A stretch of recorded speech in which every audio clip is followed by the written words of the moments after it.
process. I'm here with Chase Mydra. Chase, we know that you've been, managing that thumb, but despite that, you've still been able to find ways to produce. What's been the key to your success there?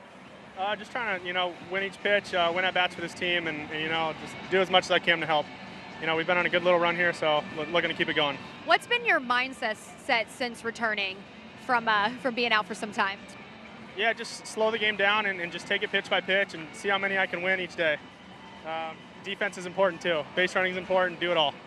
You guys are gearing up for a tough stretch here. 17 games in 17 days. How does a group tackle a stretch like this? It's fun. Baseball's fun, so we're excited for the next 17, and we're looking to get hot. You got a few seeds on your head. Yeah, the boys are excited. Thanks, Chase. Thank you. Guys, up to you. Love it. Bring them out. Bring them out. Aaron Civale brings the White Sox onto the field as we start this series against the Minnesota Twins. And the first guy he's going to be looking at is Byron Buxton, which is a tough task, and Rocco Baldelli knows that pretty much this team does about the way Buxton does. When he's healthy and ready to go, this is a formidable lineup.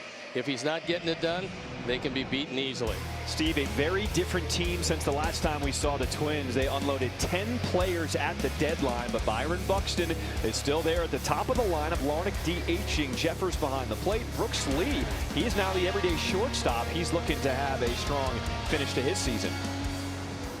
And there's look at Aaron Civale on for his 17th start. His ERA up in the high 4s, and lifetime against this Twin team, he hasn't done great. He's 1-4 against them, and that's how he's going to use his stuff. The cutter at 34%, backed up by the sinker, the curveball, and the four-seamer, almost the same. Don't look for too many sliders or splitters. And the key matchups: Buxton's hit 3 home runs against him. That's a lot. Trevor Larnach has done a pretty good job. Ryan Jeffers, who's a very strong catcher, also done a nice job. We'll take a look at the defense and how Will puts them out there tonight. It's Andrew, Luis, and Mike in the outfield left to right, with Vargas, Montgomery, Mydroth, and Sosa at first base. Kyle Teal's got the plate. We told you about Aaron Civale. And our weather's presented by Four Seasons Heating, Air Conditioning, Plumbing, and Electric. And it's 76, 70% humidity, and wind a small factor. We are ready to go. Civale's first pitch. Lined into center field. Robert Jr. makes the grab. That's how we start the ball game. Behind the plate tonight, Stu Sherwater. As you can see, he leans very heavily to the pitcher's side. Calls strikes 15%, above major league average, up to left-handers. That's actually a good place to stay because left-handers don't hit too many high fastballs. Well, the White Sox went on the road to Kansas City, sweltering heat there. Then went to the steamy South in Atlanta, and now coming home to Chicago. It's nice that things have cooled down a bit. It's beautiful. It's in the 70s. Going to get a little warmer the next few days, but it's going to be beautiful, and supposedly no rain, which is a welcome thing. We've had our share of it this year in Chicago. Is this going to be the first homestand without the tarp making an appearance? Well, that I think is stretching it a bit, but at least for a while, I think things will be okay. So good start to the night here for Aaron Civale. And we talked about the importance of making sure he can eat up some innings. What a brutal stretch to think about. 17 games in a row without a day off. Well, not only that, but they're at a point of the year where a lot of people are tired anyway. I mean, we're talking about later in August. And also, this is a young pitching staff, which means you have a lot of guys who haven't been through this before. And that's what Will Venable is trying to protect, along with Ethan Katz. They want to make sure that everybody exits this year entirely healthy, which is not an easy thing to do with young pitchers. 1-2 pitch here from Civale.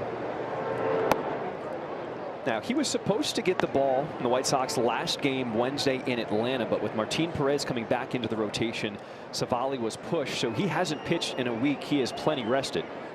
Well, I think the fastball is going to be a little livelier, and Martin Perez was outstanding in Atlanta.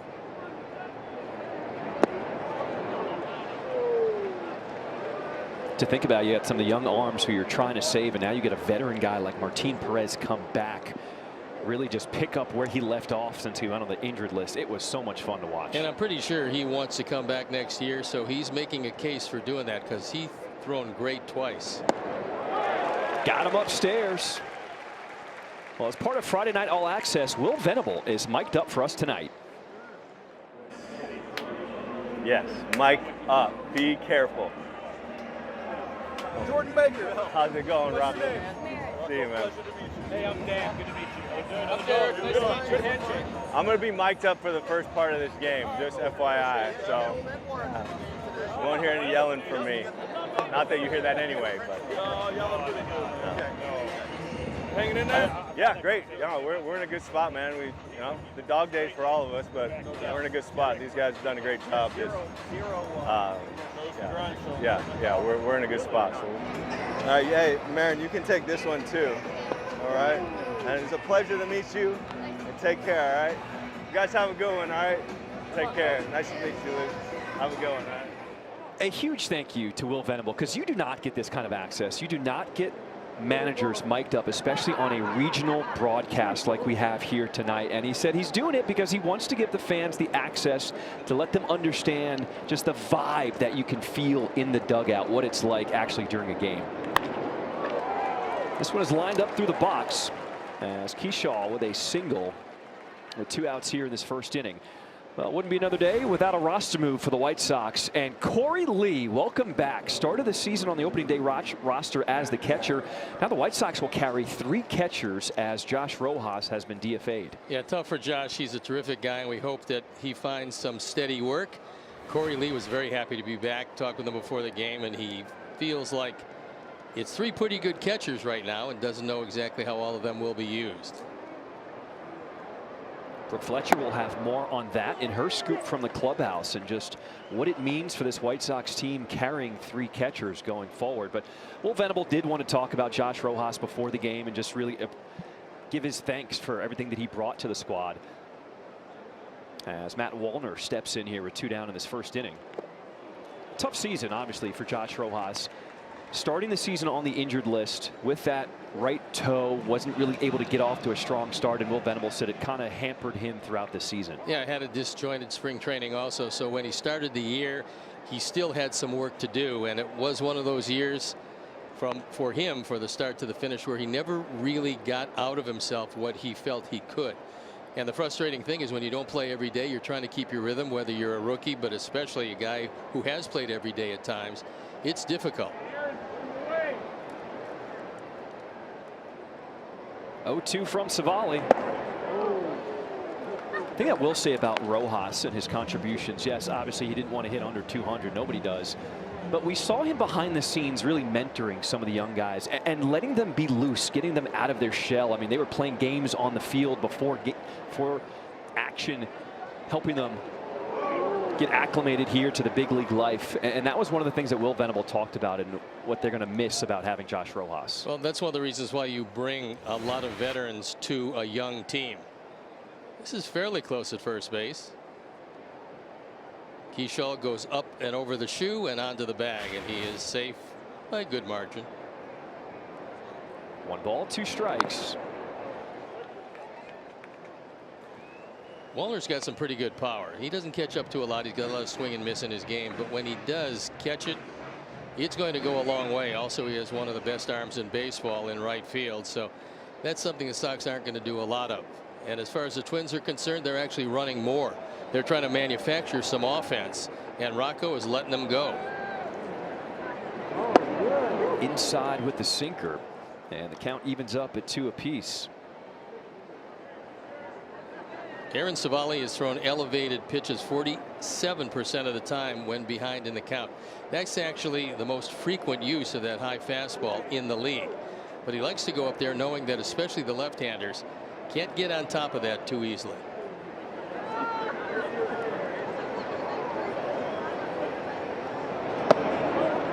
Tries to go up there with the cutter. Something we've seen from Savali coming back from the All-Star break. Really fixed his mechanics, really got back into the lab, and the fastball especially, velocity has ticked up a couple notches. Well, that and the curveball's been really good. I mean, that's been one of his best pitches since coming back. 3-2.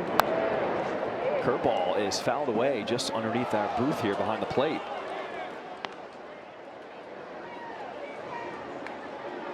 We've talked a lot with him about that curveball, a pitch he has had his entire career since he was a little kid. And then when it goes away suddenly as a big leaguer, you just search for it and search for it. But he seems to have found it again, the feel for the big hook. Well, It's been pretty good since his acquisition into a Sox uniform. Fastball got him. 2 strikeouts in the first inning. Good start here for Aaron Savali. High above. Whoa, watch out. Coming at you. Starting lineup for the Chicago White Sox. The bats have been hot since the All-Star break. We take a look at average exit velocity. Mike Tauchman, he is leading the way. At the top of the lineup, Vargas, Teal, Sosa, Montgomery. He has also got a lot of pop in that bat. And Edgar Caro, both rookie catchers in the lineup here tonight. Zebby Matthews goes to the mound for his 11th start. His ERA is up over 5. He's got a pretty big fastball. And I think you're going to like his slider. He certainly likes it. And as you can see, he's not going to walk a whole lot of guys. Let's take a look at what he's going to use tonight. His 4-seam fastball, 41%, backed up by the slider, which he likes. He goes then to the cutter, which is a shorter slider. Then a changeup. Don't look for the curves. I was doing my research on Zebby Matthews, and I thought Zebby, such an interesting name, a name you don't see very often. His full name is actually Daniel Zebulon Matthew, and only his parents call him Daniel, and that's when they're not too pleased with him. I like Zebulon. That's kind of nice. It's an old school name. Gets the strikeout on the slider. 3 pitches there to Tauchman. It is time for our live lines presented by Circa Sportsbook. We check out the odds for White Sox home run hitters tonight. All right, Steve, where are we going tonight? I'm going to go with Andrew Benintendi. I'm thinking that Zebby has had his problems with the occasional left-hander. There's 5 guys that are going to swing the bat from the left side against him tonight, and we'll see how that works out after Tauchman went down on strikes. This guy is a strikeout pitcher. Came into the night with 63 strikeouts in 48 innings of work. Yeah, and only 15 walks, which is really good. His 11.8 K per 9 rate. That is the 3rd best in Major League Baseball with pitchers of 10 or more starts. Well, also, don't be deceived by 95. He's got a little bit more than that if he wants to go to it, but I'm thinking he doesn't want to overload things here in the first inning.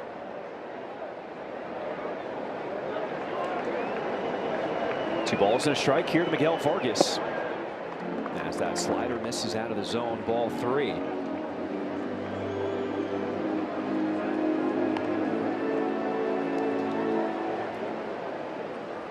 See Vargas working on that bat path. Inside with the fastball.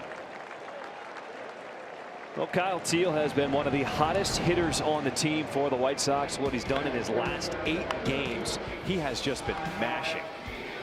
Well, the power's there, and I love the fact that he can bunt along with it. But I think as he moves along, you're looking at a guy that's going to hit 20 home runs a year, maybe a bit more depending on how much he gets a chance to play. But there is some thunder in that bat.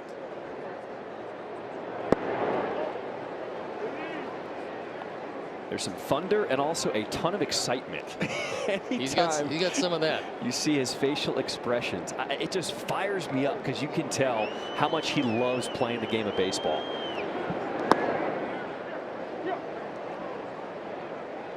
Well, I like what Chase Mydrot said to Brooke when she said, you know, you got 17 straight games, and he said, baseball's fun. We like to play 17 straight games.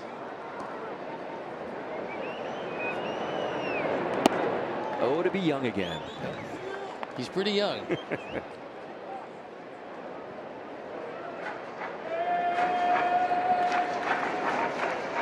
Hitting in the 8th spot tonight with Edgar Caro behind him.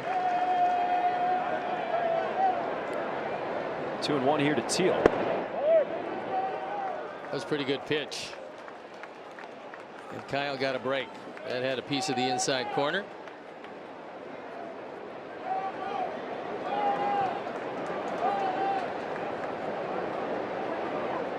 After the walk to Vargas, here's the 3-1. Fastball finds the plate.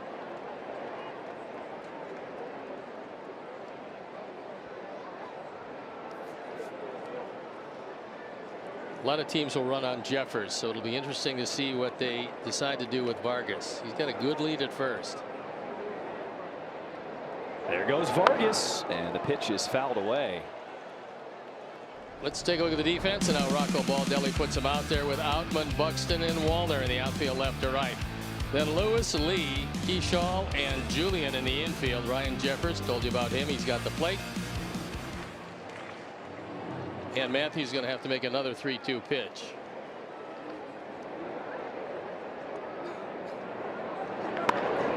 Ripped down the line, but just foul. Even with 2 strikes, Kyle Teel still able to get off his swings and put an impact on the baseball. Matthews tried to get inside. That one didn't get in there as Kyle hit it very hard, but on the wrong side of the line.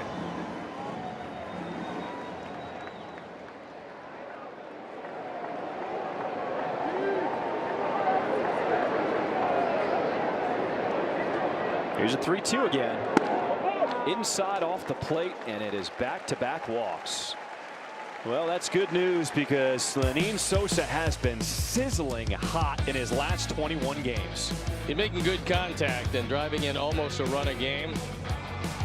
And you look at the ranks among second basemen. First in home runs, runs batted in, second in slugging, and the batting average is 4th. So all things considered, from an offensive stance, Lenyn has been really good. Could you have imagined mid-season last year Lenyn Sosa would be the highlighted player in the lineup, batting 4th?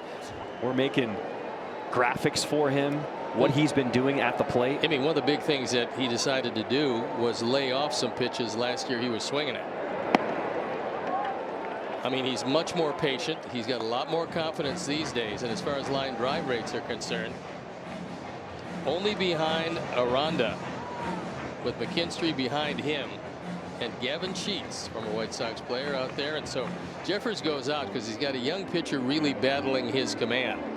And when you do have a pitcher's umpire, and Stu Sherwater, if you miss close enough, more times than not, you're going to start to pile those pitches up. But if you continue to miss like he's missing, you're not going to get too many of those.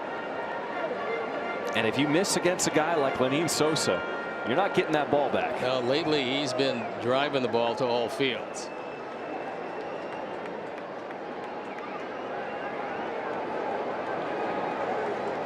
Runners on at first and second here in this first inning.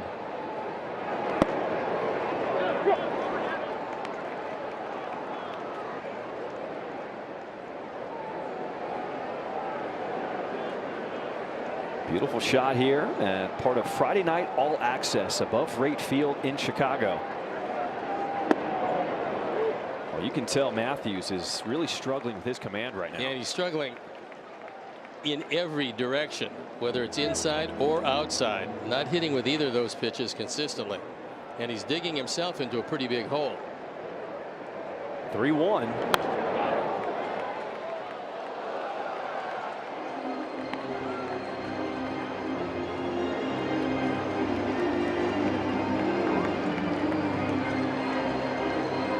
Those are the best conversations. Trying to explain why he didn't catch it. It's easy because you're not that good. Very simple philosophy. Hit hard, and that one gets into left field.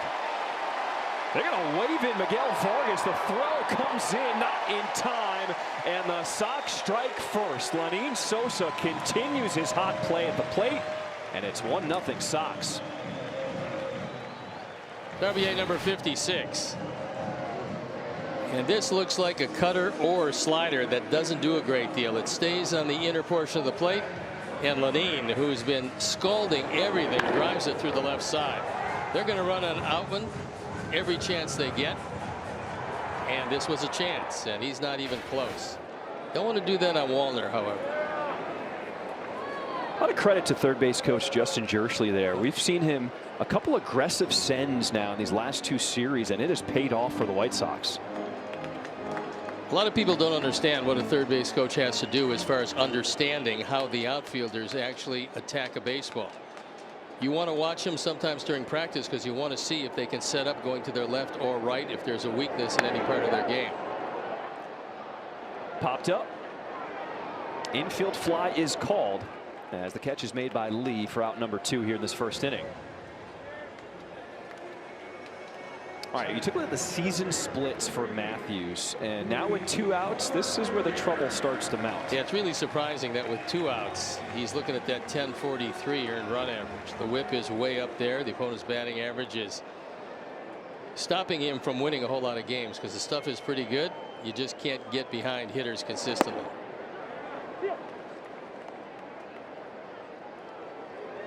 Well, the key for the Sox, they have not given in.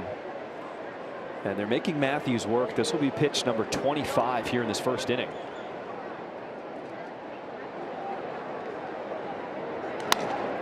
Watch out for the barrel of that bat.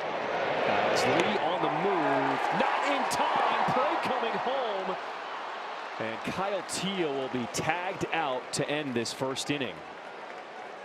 Well, unfortunately, they get the out at first. And Kyle Teel decides he's going to try to extend the inning, and unfortunately it did not work. We start this series against the Twins. White Sox looking to get the win. Statcast 3D is powered by Google Cloud. We take a look at the first 2 strikeouts of the game for Aaron Savali. Well, they're both elevated, and that's one of the keys for Aaron, especially against left-handers. You stay up there, you're usually in pretty good shape.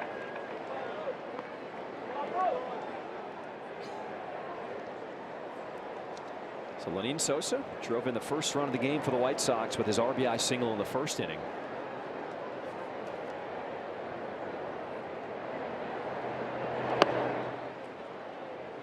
With the way he is swinging it, you just got to find a way to put Lenyn Sosa in the lineup. We've seen him at second, gets the start at first base tonight.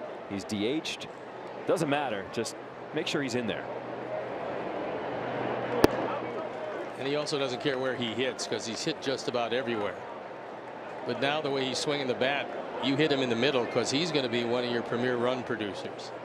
He's not missing much when he gets his pitch these days. Top second, 1-0 White Sox. This half inning is brought to you by Toyota.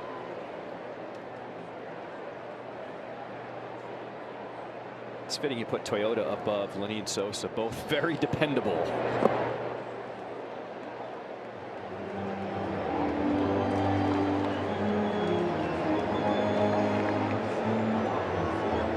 Sun starting to set here in Chicago on Elvis night. Had some beautiful weather the last few days, and it should carry on through the weekend. Chopper charging at third is Vargas off the big bounce, and he makes the play for the first out here in the second inning.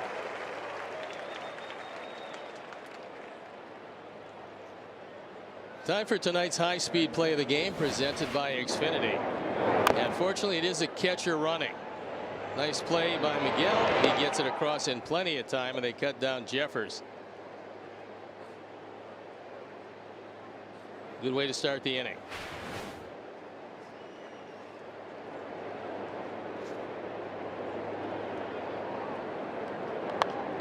Brooks Lee will foul off that first pitch. He had been playing all over the diamond to start the season, but with Carlos Correa trade sending him to Houston, all of a sudden you have a vacancy, and now Brooks Lee getting more reps at shortstop. Well, he's a switch hitter. He's not overly fast, but he's very dependable at short. Good movement to either side. He makes all the plays, and being a switch hitter, he's going to play a lot.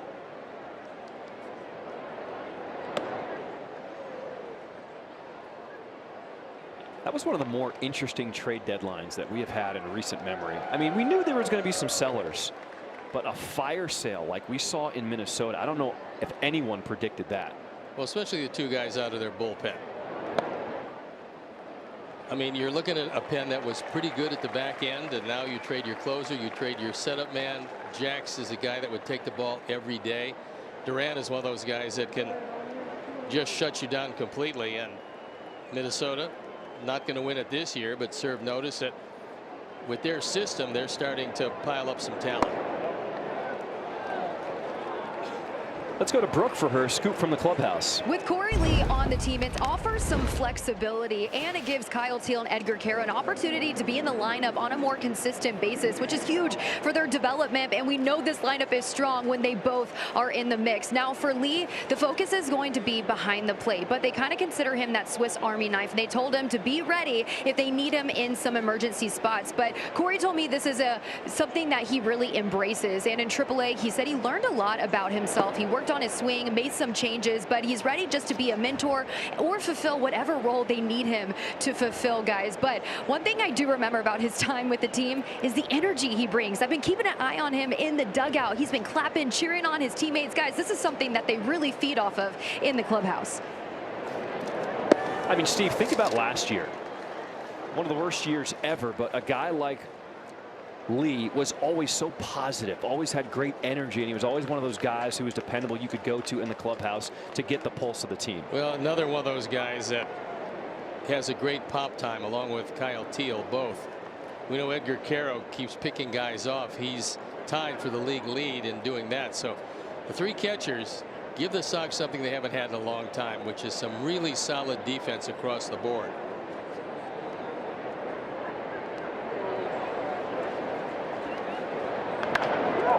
Grounded to first. Sosa goes to second for one. The return throw not in time.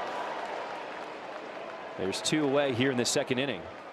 All right, I'm getting a little hungry, so I'm glad it is time for home cooking. We got the Cuban spring rolls. Steve, I've had these before the game. These are fantastic. Well, you certainly get enough of them. There's 5, and looks to me like this is probably going to be well seasoned, which is really good. All right, so they're crispy. You got ham, pickles, crispy. mustard, cheese, served with the secret sauce from Levy. This is the secret sauce. Yes. I'm sure somebody up here is going to enjoy this, but I'd like to broadcast the rest of the game. I'll take yours. If you want to come to the ballpark, they are available at the club level concessions. I'm telling you, these are fantastic. Got lots of stuff in them.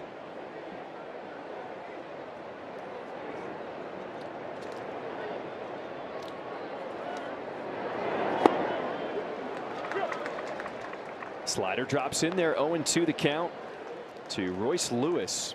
Well, if he ever could put together one full healthy season, there's no telling what he can do. He is unbelievably talented, but a lot like Buxton, they just can't stay healthy over the long run. If those two guys were healthy for most of the games during the season, this would be a vastly different Twins team. Curveball down the line in left field. Benintendi chasing, but runs out of room.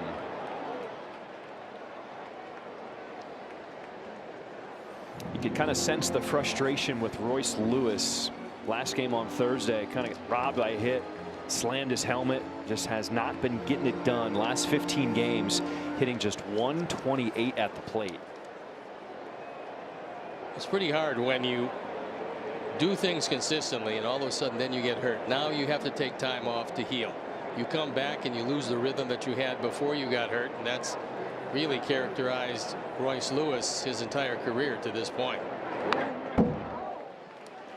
Your Chicago White Sox are presented by Rate, a top mortgage lender in America, proud to celebrate 125 years of baseball. With next level technology, competitive rates, and a fast process, Rate makes your home buying journey simple and stress free. Rate, your home team. Get in the game at rate.com. Well, we've seen Lewis reach the last couple pitches, just trying to stay alive. Let's see what Savali does here. Still ahead in the count, 0-2. Upstairs, did he go? Yes, he did. Jordan Baker on at the call at first. Another punch out for Aaron Savali. When we come back, pitching coach Ethan Katz will be on the mic with Brooke.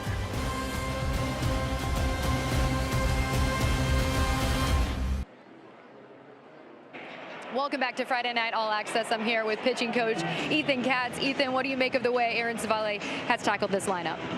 So far, so good. Getting up and down, controlling counts. I mean, I had the walk, but really good job getting strike one and controlling it. You know, we talked about Corey Lee on the broadcast so far. Just what sort of value does having him back mean for just this pitching staff? Yeah, I mean, we've been calling up a lot of guys from AAA, so like he's familiar with those guys. Not to mention all the guys that have been here. So like it helps, and he also gets some more at bats for Q and Teal as well. We just had to make sure it wasn't going out. 17 games in 17 days. What's the biggest challenge when it comes to just managing this rotation, especially at this point in the season?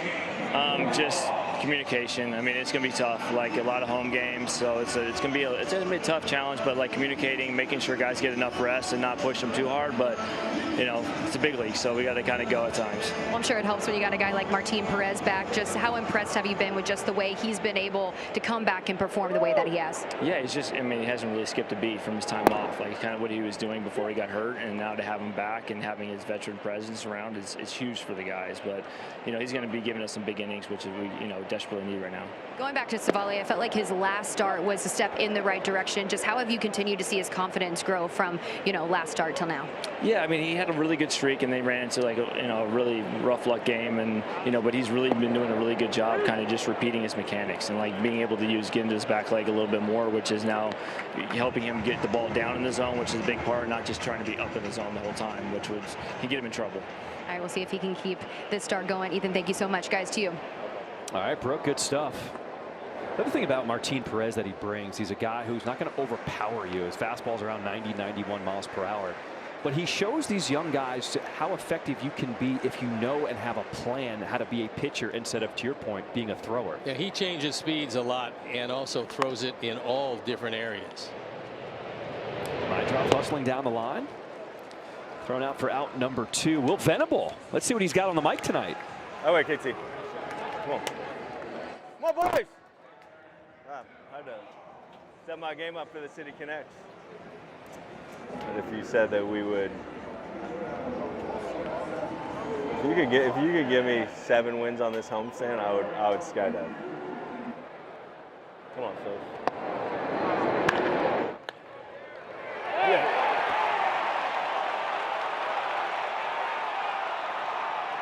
Hell yeah. Hell yeah. Out of the way, Sos. Well, Will, you did say it live on the broadcast. So if the White Sox go 7 of 10 here on this homestand, let's pick a plane for him to jump out of. Well, the good thing about it is you were looking for a tandem guy, and there he is. Good old Will. Could you imagine? Yikes. Yeah, that would be something. Well, guys came in and parachuted into the ballpark before the game. They did a good job. They all made it, which is usually doing a good job. So I think that was pretty exciting for the fans. It's Elvis night, and that's a big part of it always. That stat that was just on the bug there. White Sox with 35 games left, including tonight here. They go 18 and 17, will avoid 100 losses on the season. This one is punched out to left center field as Buxton will track it down to end this second inning. When we come back, we got the hitting coach, Marcus Timms, as part of the lineup here for Friday Night All Access.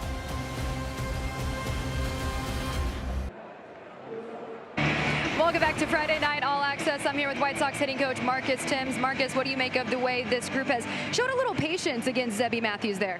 Yeah, he's a guy that's in the past, he's thrown a lot of strikes, so we got to make sure we control the zone because he's got good stuff. He's got a pretty good fastball, really relies on his cut and his outspeed stuff, but just got to make sure we're getting him in the plate.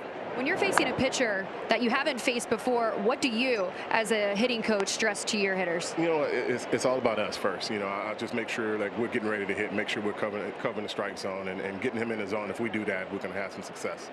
It was a hot start for the guys in Atlanta. What did you see from this group to start that series that you're hoping they can reignite here back at home? Guys were aggressive. We faced Strider the first night, and he's got a good fastball, and he's one of the best pitchers in the game. And I thought the guys went out and committed to their game plan and staying on the attack.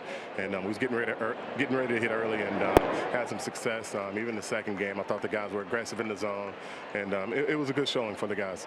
When you take a look at your 2 young catchers here in Edgar Caro and Kyle Teal, how do they both change the dynamic when they're both in the lineup?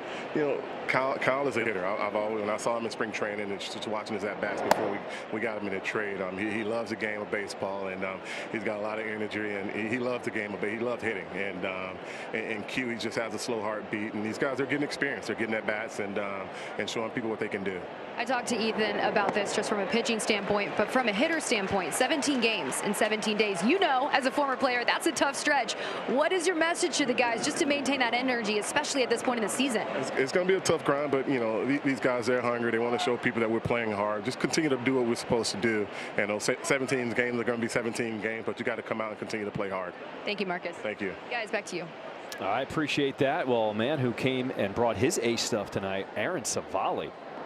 Back-to-back strikeouts, and he's got a ton of swing and misses already. Well, he's also throwing the first pitch. If not a strike, it's right around the zone. So that always sets up pretty good at bat. Buxton hit one off the end of the bat, leading off the first inning. So 4 strikeouts for Savali to start the night. As Buxton will deliver that one into left center field, takes the wide turn, and we'll go back to the bag at first. Let's go for some news and notes and send it over to Connor. All right, John, we start with the battle in the NL West, the Dodgers and Padres. Dodgers already hold the tiebreaker with the Padres a comfortable lead in the NL second wild card. Over to the AL East, where the Boston Red Sox and the New York Yankees are currently going at it right now, scoreless in the fourth. The slimmest of margins separate those two teams. Congratulations to one of the best prospects in the game. Samuel Basallo inks a big deal, the record for a deal signed pre-arbitration by a catcher. And if you're wondering what that means about former or current catcher Adley Rutschman, you're not alone. Steve, John, back to you. All right, Con, appreciate that. Thank you so much. So a 1-out single here for Byron Buxton, second time through the order. Slowly hit. Montgomery keeps it himself and will turn 2. Savali, he is on one tonight. A good start through 3.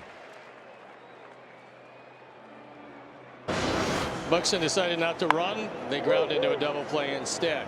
So with that Sox double play that ended the inning, Steinhoffels donates $200 to Special Spaces Illinois.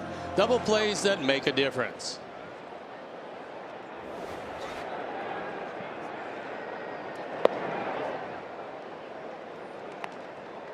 '84th double play turn by the White Sox this season. As the lineup turns over, Mike Tauchman starts things off here in this bottom of the 3rd inning. He got him with a fairly steady diet of cutters and sliders the first time up. He swung over the top of one.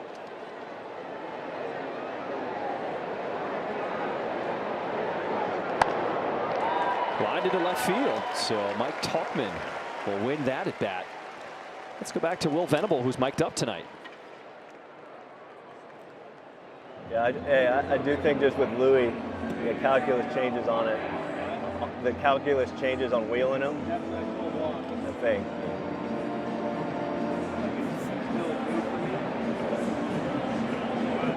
Slower runner for they're safe. It's a ball in the dirt that they scoop and don't get, and then we're safe easy where he can beat the throw with a good throw. And I've mentioned this, but like if you want to get him information, but he also wants to be like have ownership of it, you know, just having like when you hear a hold from me, it means that there's action, and you need to kick it into gear. Like we went over 2 hours for every runner. Like we talked about, hey, the only guy you take quick on is Buxton, like because he's out there and he steps out. Yeah. So, we do all this stuff. It's just, you know, like game going on. Yeah, like I don't know. I've struggled with that with the guys too, right? Where you want to give them their deal and they want to think about what they want to think about. It's part of the insight you get here on Friday Night All Access. You see Will Venable talking with his coaching staff. Justin Jerschley, who deals with the infielders, the third base coach. Drew Butera, who deals with the catchers. What I love the fact is that they go over every situation after the fact and dissect it and figure out if it's a good one, stay with it. If not, do something else. But they don't let it lie. They handle it immediately, which is a good thing. Like a backdoor slider that doesn't do a great deal. As you can see, he spins it, but it stays right there and actually gets the benefit of that call. It was a strike, however. You know, going back to the mic'd up with Will Venable, He told us before the game, he's like, I'm not really sure what you guys are going to get.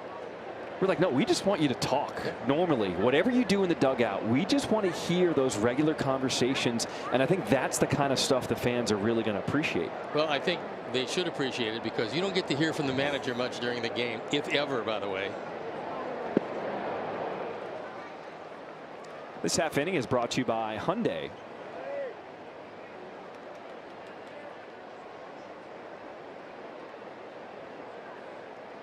Kyle Teel walked, and he was thrown out trying to score in the first inning.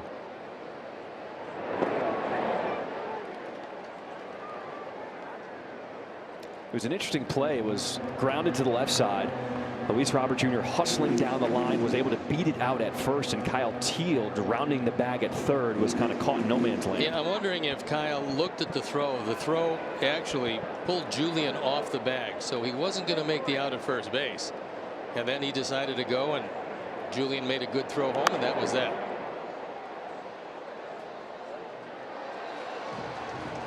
Of course, you're also dealing with a guy at first base that's not normally a first baseman. He came up and played second base a lot for the Twins, and this year spent a good deal of time in the minor leagues, so it has not been one of his better years. 2-2. Swing and a miss on the slider. Strike three. Sox fans head to the ballpark tomorrow as the White Sox take on the Twins at 6 o'clock. The first 15,000 fans in attendance will receive this, a 1980 sweater vest presented by Rate. To purchase tickets, visit whitesox.com/promos. I found the origin of that sweater vest. It was a suggestion by an employee inside the ballpark that, hey, maybe that could be a cool crossover.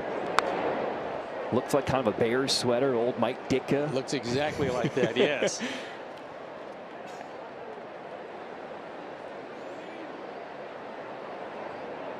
And to give you an idea just how much work White Sox put into the promos, they're getting ideas right now around the office of what the promos will look like for next year, because it takes a lot of time in order to order them, put the marketing together, and really roll it out and do it properly. Well, when you take a look at all of the items this year, they were really good, including the Elvis mask. You can pick that up somewhere along the line. Maybe the Elvis hair, and glasses, certainly.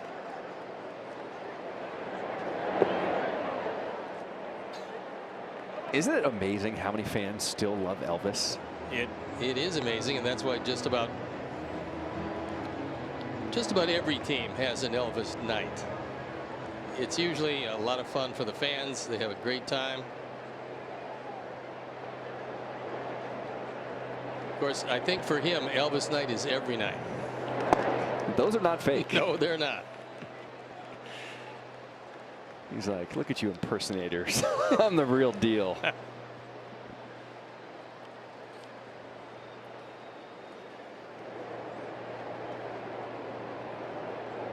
Runner on at first with 2 down here in this third inning.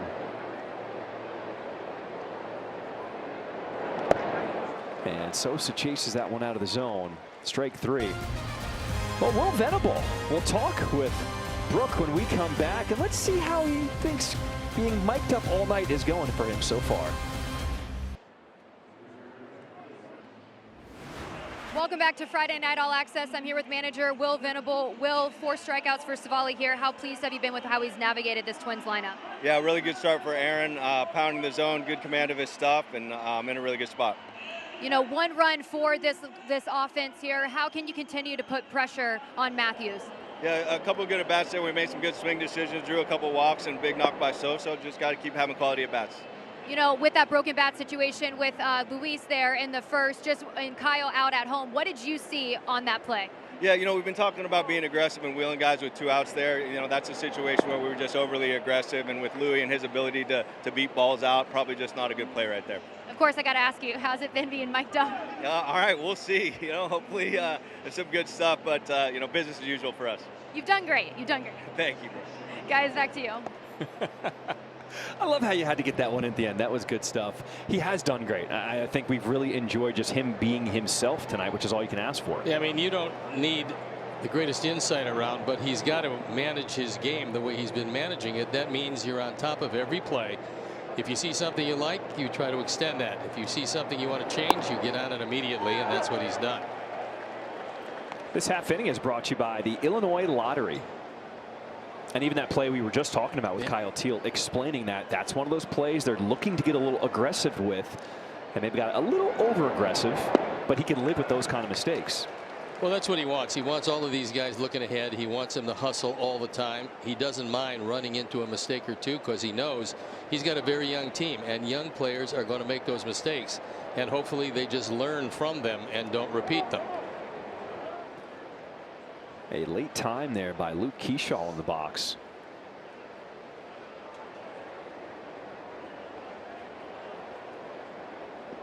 Keyshaw's a very aggressive player for the Twins. He's burst on the scene and done quite a job. Curveball just missing inside, ball 4. Time now for a message from Xfinity. With Xfinity, we can stream America's pastime with no hiccups, even in extra innings. That's a TV. I'll replace that. From grand slams to no-hitters, stream live baseball with Wi-Fi built for the biggest moments with 99.99% network reliability. All right, as Aaron Savali navigates this second time through the lineup, what have you seen from him so far on the mound? Well, so far the stuff has been good, but I think he's going to deal with a base stealer here. Keyshaw is pretty good at that, 7 out of 9.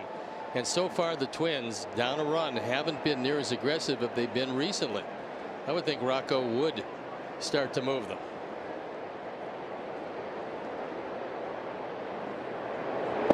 Slide step, and he drops in that curveball, 0-2. So very mindful of that runner on at first base. Well, here's one of those times at 0-2 where you figure you're going to get a breaking ball out of the zone. If you want to run, it's a good time to do it. But so far for Keyshaw, the leads haven't been all that much. He's not had a running lead, although this is a little bit more.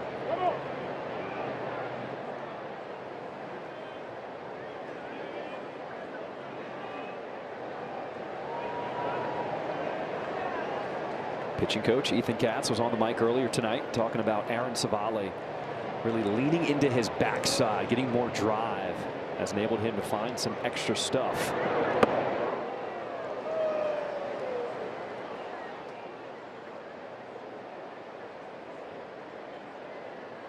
Outfield playing a couple of steps to the right of center. There is a gap in left center. Check on Keyshaw.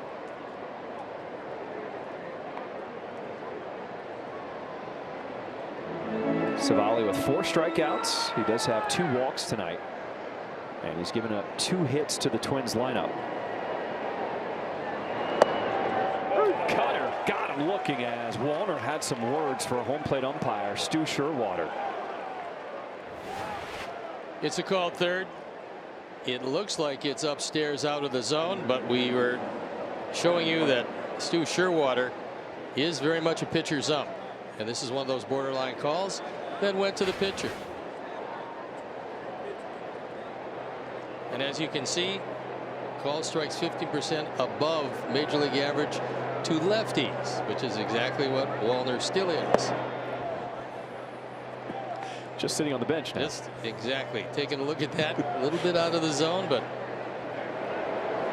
turns out to be a good call for the Sox. A lot of credit to Kyle Teal there. Also the frame job he did.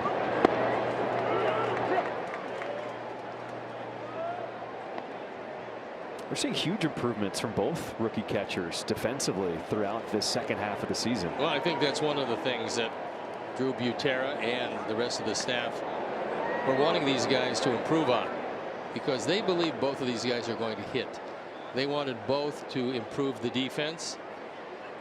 Obviously, framing is a big part of that. So is blocking low pitches and calling the game and all the things that go into it. It's a labor-intensive position.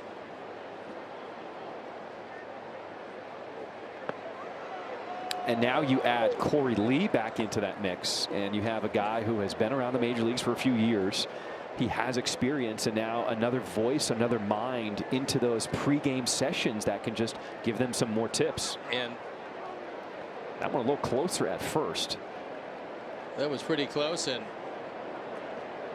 it looked like for a second that Aaron had a chance to balk on it, but he did step off the mound. Keyshaw getting a little extra step at first. Popped up right side of the infield. And Lenny Sosa will let it drop and get the lead runner at second as Keyshaw is erased from the bases. Let's take a look at the Twins timeline and what they've done over the last few seasons. 2023 AL Central champions.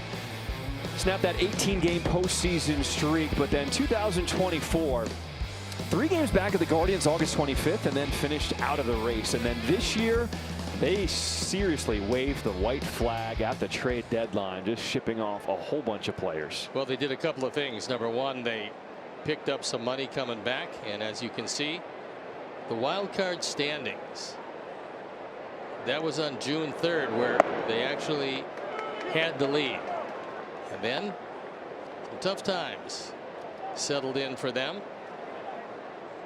Now they find themselves pretty much out of this.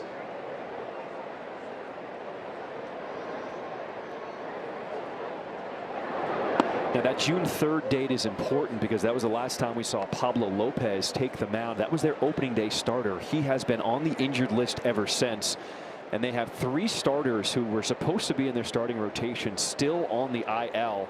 And that's kind of been the story of the season for the Twins. Yeah, between injuries and then trades where they just unloaded, this is a depleted team. Like, look, all major league teams, they still have their talent.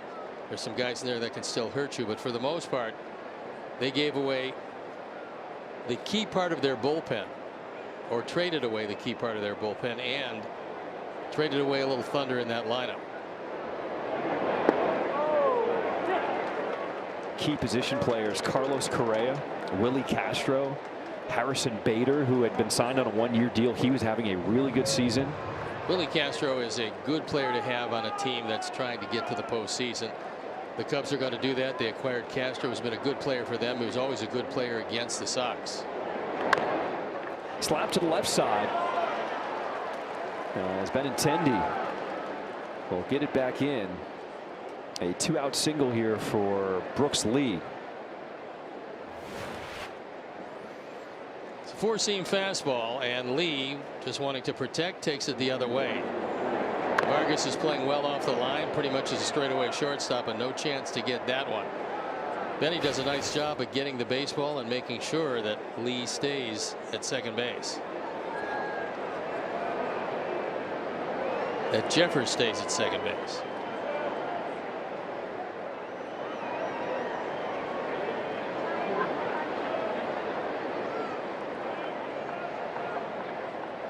Left fielder James Outman 0 for 1 tonight.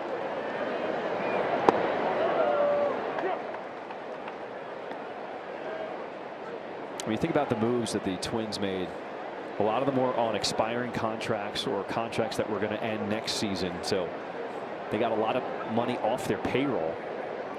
Also freed up some space for some of their young guys to see what they can do.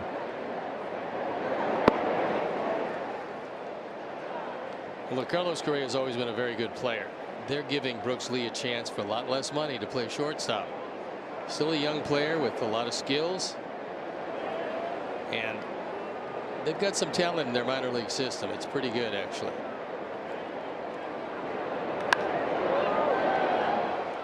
And then you got contenders like the Phillies who are saying thank you very much because Mr. Duran is making quite an impact in Philadelphia. Yeah, I mean, well, they knew he was one of the best closers around, and when you decide to move him and Jax both, you have your premier setup man who pitched seemingly every other day, and your premier closer. 1-2. Curveball just misses off the edge.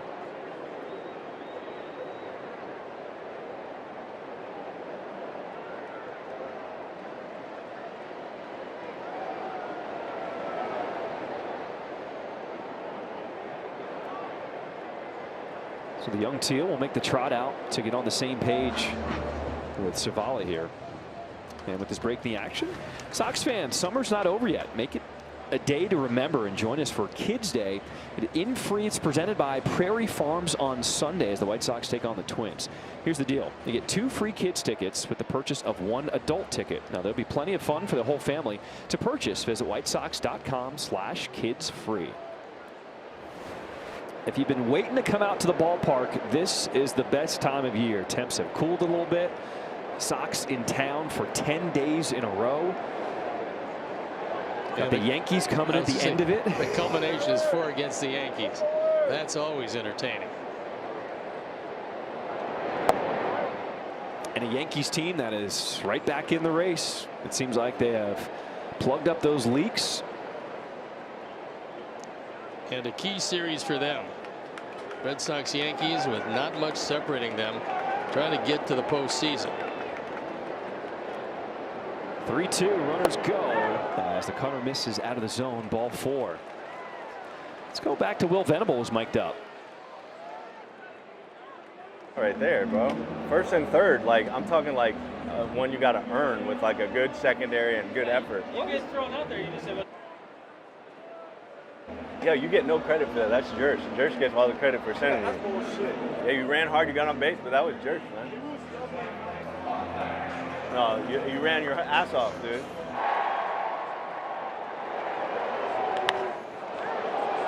This pitch is driven deep in the air to left field, and it is gone. Royce Lewis gives the Twins their first lead of the night, as Aaron Savali did not like that one, giving up the grand slam. A 4-1 Twins lead here in the 4th.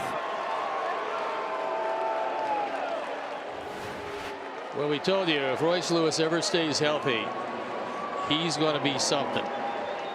And this one, he was on the outer part of the plate, and he takes it out. Benintendi goes all the way back to the wall, just looks up, and that is that.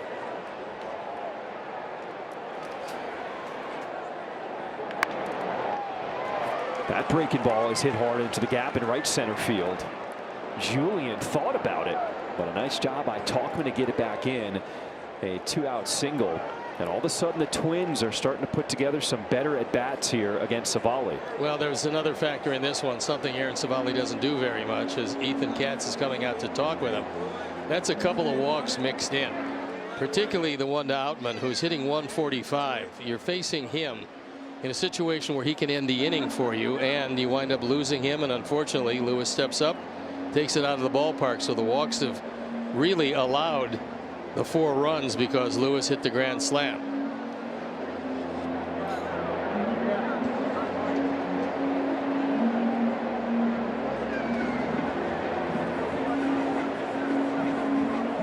Probably wondering at home what is left for this White Sox team to play for, with 35 games, including tonight, left here in this regular season. Well, Will Venable said there's a ton that's still on the line. We're not necessarily thinking about not getting to 100 losses, he said, but we are thinking about putting quality play together, extending that into next season, into the offseason, into spring training, but also we want to play the role of spoiler. There's going to be some good teams coming in that we want to make sure that we upend their season, and that's something that we need to look into. Benintendi catches this one on a line. Well, the damage is done. Grand slam by Royce Lewis gives the Twins the lead. Bat speed is one of the numbers that makes Colson Montgomery elite. A fast swing is defined as anything over 75 miles per hour, and that's where you start to see a split league-wide. Swings under 75 miles per hour at a 35% hard hit rate and a 369 slugging percentage. Over, and you're talking about 52% hard hit rate and a 603-point slugging percentage. That is a big, big difference when Colson Montgomery makes contact, fellas. Kind of interesting, Connor. That's a fair ball down the right field line. Montgomery digging to second. And that is the interesting part. However, those three of the 5 are just young hitters, and it kind of shows you how many stars are coming into this game. So there was a breaking ball that stayed in the middle of the plate, and Colson, who does have a very fast swing as well as being enormously strong, drills it into the corner. Robert Jr. into right field. It is Wallner near the line, and he makes the catch as Montgomery tags from second and advances to third with one away. Nice play by Wallner because he's worried about maybe a little collision on the side. If this ball starts to drift on him, he's able to make the catch. And Colson heads up, move to third base. Well, an opportunity for the White Sox to chip away.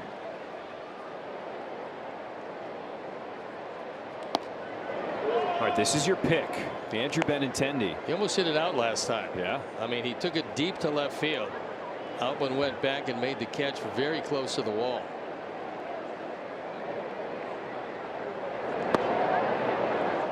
You can tell they are staying away from him.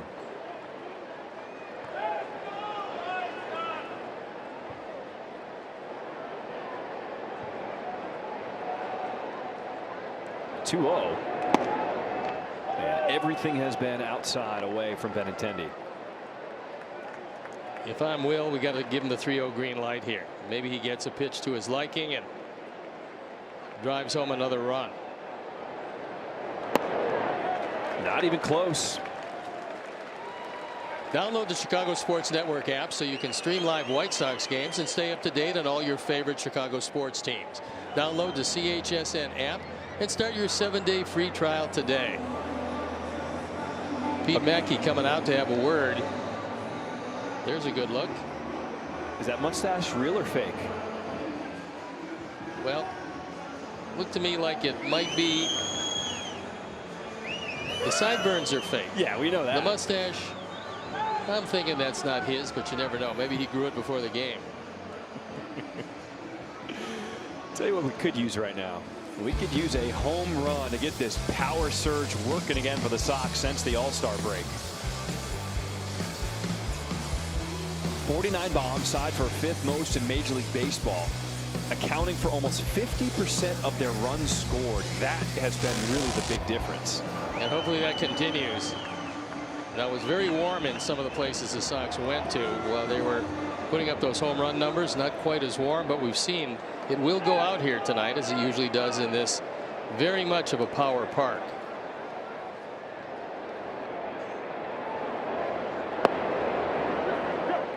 Cutter inside corner. Called strike one here on Chase Mydroth. Grounded to short his first time up.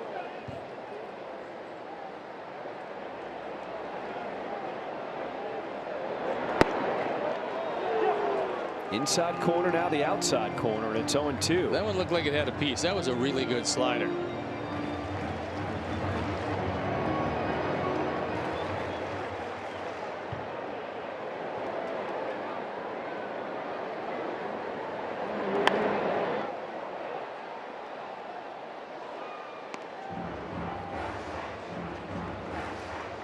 Well, you can tell when Zebby Matthews is around the plate, his stuff is effective. It's just when he loses that command that he's gotten into trouble tonight. 0-2.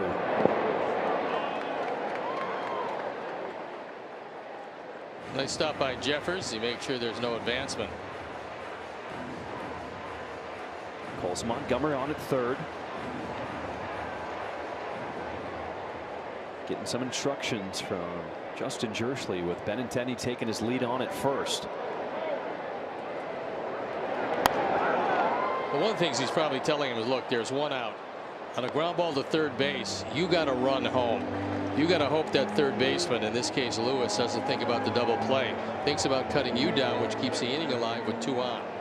So I think that's one of the things I'm sure he's reminding him of. Caught in the air, the throw to first as Benintendi leaps back to the bag. There's out number 2. Hard hit, but unfortunately Keyshaw right there. Right around 102 miles an hour, but unfortunately Keyshaw was playing up the middle.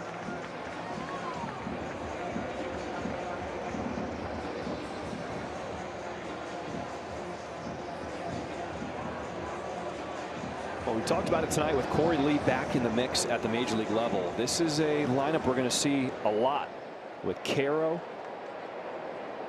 And having the catcher, both rookie catchers, Teal, together in the lineup. But Will Venable is saying, not guaranteeing that we're always going to have them both, because you want to be flexible with that DH spot. Yeah, but he realizes these are two young guys who not only are catchers, but they both can hit. And I think he loves the fact, as well as the staff does, that both of these guys seemingly are getting better as this year has moved along. They've both done a very good job defensively. They've both gotten better in that respect. The advantage that Edgar has is he's a switch hitter and a better hitter from the right side, which is a good platoon system with Teal.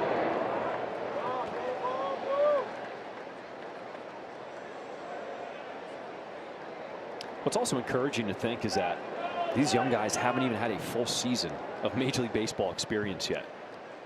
When this group heads into spring training next year, they will all be together, understanding what it takes to be competitive at this level now. Well, I think it's always an interesting offseason. I think this will be better than most because you have some young players you know you want to bring forward.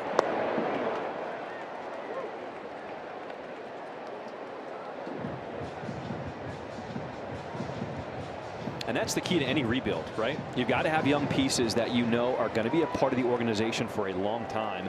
And we're starting to see that here. Well, you saw all the young players come up this year, unlike last year, where you didn't have that many guys you thought about bringing forward as part of your foundation. But this year, some of those young players are going to be building blocks for the future. You'd have to think that both catchers, both Caro and certainly Teal, are guys that they're going to keep, and they're going to see how they develop, and then we'll see what happens after that. But both have a lot of talent. Then you got Vargas, who made major strides, and you think about what can happen to him if he can make the strides from this year to next that he made from last year to this. That could be a really important player.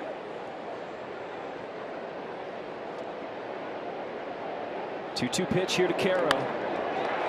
Through the vacant left side. That is a mature piece of hitting from Edgar Caro as he drives in Montgomery from third. Sox cut into this lead. It's 4-2 now.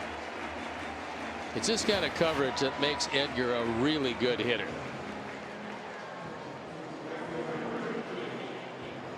This is a cutter that doesn't do a great deal. It stays outside, and with the vacated left side, Edgar just takes it that way.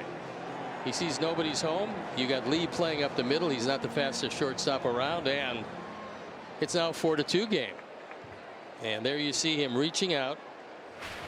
Good plate coverage, and he gets the job done. Smash, but Rowdy Keyshaw at second. That'll do it for this fourth inning. Time now for some American Sale. Fun at home.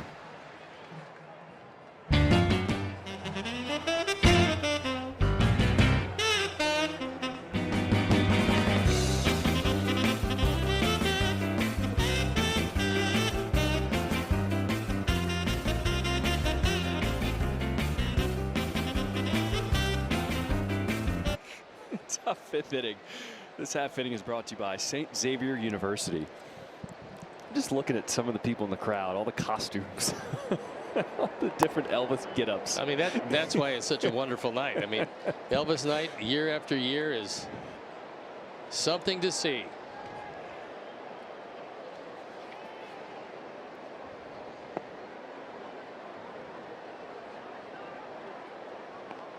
Hey, whatever it takes, people to have fun, come together, come to the ballpark, especially on a Friday night with perfect weather. I'm all for it.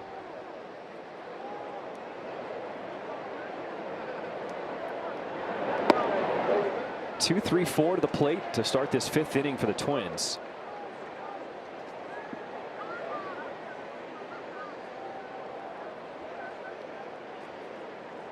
As Savali has reached the 75 pitch mark. Let's go to Brooke. Thanks, guys. I'm here with Davis Martin, who gets the start tomorrow. Davis, what stands out to you about this Twins lineup? Yeah, I mean, they got a lot of experienced hitters. You got guys like Royce Lewis. You got guys like Byron Buxton. Like, those guys know how to hit, they know how to adjust, and they're a good hitter. So you got to make sure you get them out. Yeah, good hitters. Royce Lewis hit a grand slam here. Yeah, and despite their struggles coming into this matchup, when it comes to your game planning, how much attention are you paying to those guys? Yeah, huge. I mean, you highlight guys in the lineup that are big damage guys that can really change your entire outing, as we've seen. And so, yeah, those guys are the most important. Well, you're coming into the start after a great start versus Kansas City with a 6 scoreless. Excuse me. What stood out to you about that outing? Yeah, just control. I mean, I think in between pitches, we did a really good job of just slowing the game down and really, giving myself time to think, giving myself time to analyze what just happened, where are we at in the order, blah, blah, blah. Just so, really just slow the game down and be in control and allow me to just really free up and go have fun. Where's your confidence right now at this point in the season? It's pretty high. I mean, obviously, I think everybody in here you want to ask, and we're always going to be high. We're not going to say we're ever low confidence. I mean, I'm really happy with my stuff and where it's at. Looking at video from earlier this year, I was just disgusted with what I looked like just 3 or 4 months ago. So just happy with the growth through this season, and I feel like I'm the best version of myself right now. With the starting rotation as a whole, there's a lot of changes. You're at this point of the season. Guys are winding down here. Just how would you describe just the mindset of where this group is right now? Yeah, I mean, we're still competing with each other. You can talk to Martin. He's probably on the massage table right now.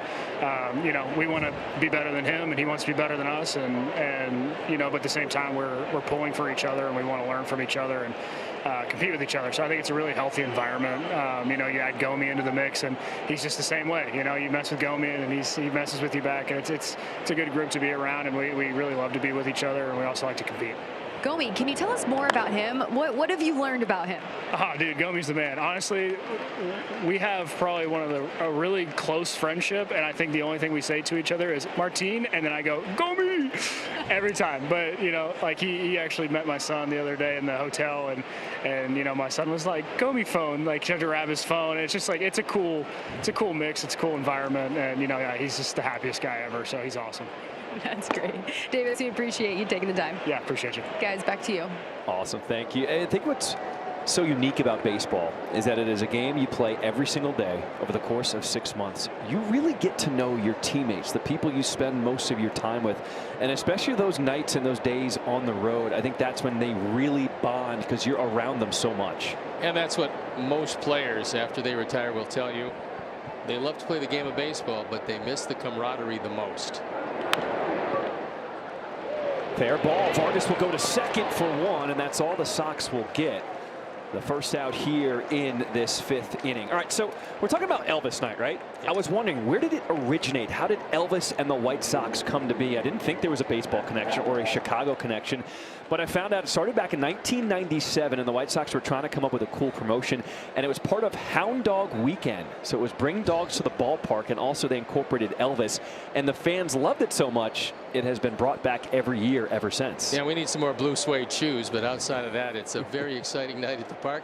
Be a lot more exciting if the Sox could score a few more runs, and we'll see how that plays itself out. Hard hit down the line, but pulled into the seats. I mean, my man thought about that get up coming to the ballpark tonight. He was like, all right, Elvis night, it's Friday. Yeah, let me get some more hair. I'll arrange to get that. I think we're going to be okay after that.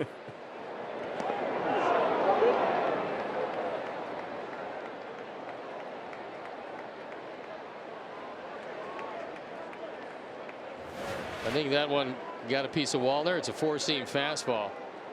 He kept it inside, and it got the rib cage.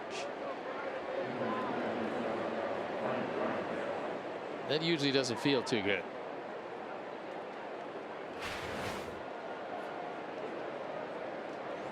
Sox pen up and going and getting ready in a hurry. As Aaron is at the 85 pitch mark, and we see Gonzalez and Eisert. Wickelman is on the left.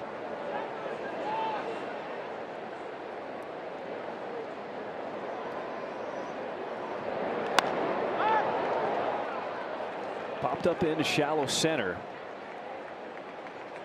And Savali will get out number 2 here in this 5th inning. Follow our White Sox on the Chicago Sports Network, presented by Nationwide Insurance Agent Jeff Vukovich. Get to enjoy knowing the Vuk as much as you do the jingle at jeffvuk.com, because Nationwide is on your side. I'm sure Aaron Savali will be the first to tell you after this game that his command has not been the best tonight. 4 walks, including a hit by pitch.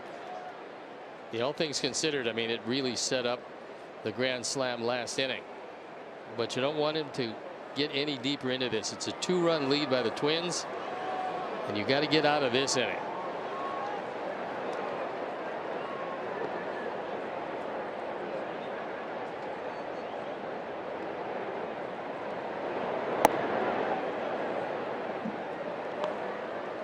Brooks Lee has not been retired tonight.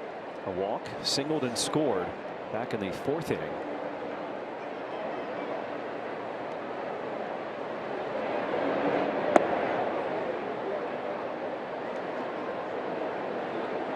And as manager Rocco Baldelli says, the key for Brooks Lee recently has just been his pitch selection. When he doesn't go after those pitches that the pitchers are trying to get him out with, we have seen his confident rise. And then when they come into the zone, he has not been missing those pitches that he knows he needs to do damage on. Well, he's a guy with a whole lot of talent, and now he's going to get the opportunity. He couldn't have got it with Correa because of what they paid him. He was going to be playing at shortstop just about each and every day. Now that he is back in Houston, Lee has the opportunity to play a great deal. They're also starting to see some power out of him that they weren't sure was in there. Hit his first grand slam of his career Sunday in the 8-1 win against the Tigers. He's got 13 home runs, so that's pretty decent for a guy that wasn't even close to an everyday player.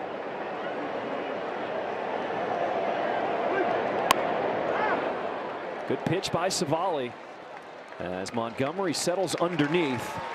And he gets out of this jam. When we come back, Miguel Vargas is due up first for the Sox in the home half of the 5th.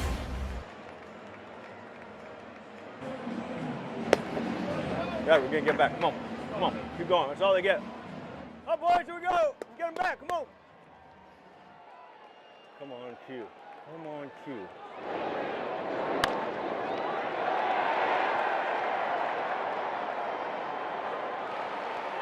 Hell yeah.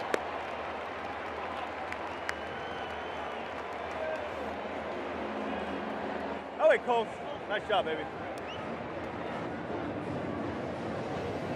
Well, Venable, man, getting all the insights, getting him fired up about his guys, the young players coming through in the clutch like Edgar Caro did, driving in the 2nd run of the game tonight. Still a long way to go in this one, only 2 runs down.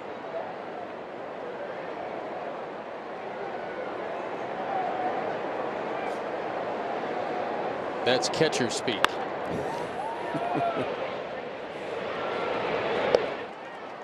Time now for a message from Powering Chicago.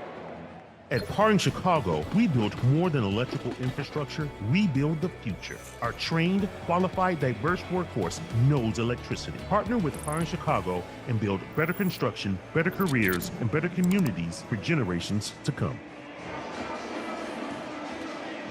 We know about lefty pitchers. We know about bullpen guys, how they're all kind of a little different. You've dealt with a lot of catchers over the course of your career. What are catchers like as Teal will drop this one into center field, a 1-out single, his first hit tonight? Well, it's kind of interesting because it really depends if you're getting a catcher early in his career or later on. As you look at that breaking ball that kind of stays up, end of the bat for Teal, and he dumps it into center field. So 1 for 2 tonight with a walk, and this is a nice way with 1 out to represent the 3rd run if you can score.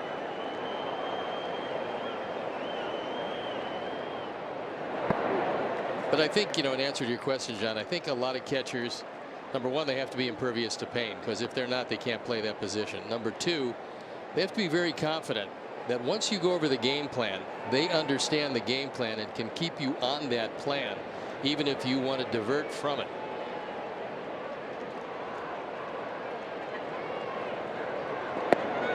A veteran catcher is a lot different than the 2 young catchers that the Sox currently have, and you see Jordan Baker saying he did swing. But I do believe that a veteran catcher has to be 100% certain that his game plan is the right plan. However, there comes a little thing that I used to explained to my catchers, as soon as you can show me the column that says losing catcher, I'll let you call the game.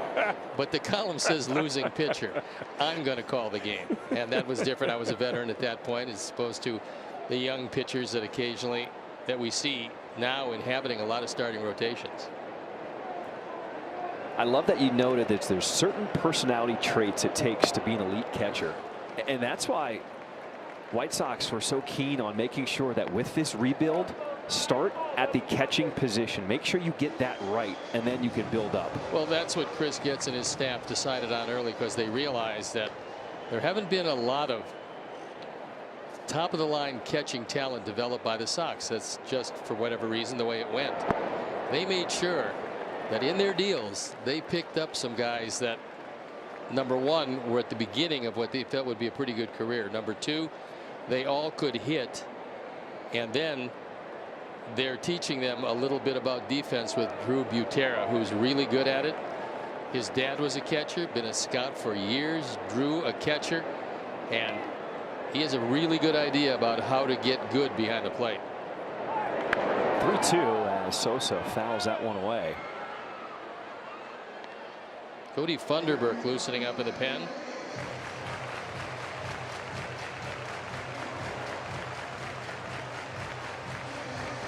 Started for the Twins. Matthews now over 80 pitches tonight.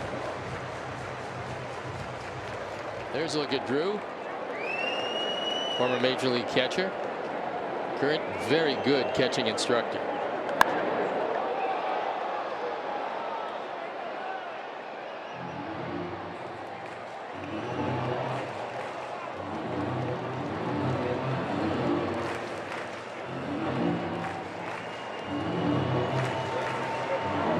Looking on as one of his catchers is on at first base, Kyle Teal.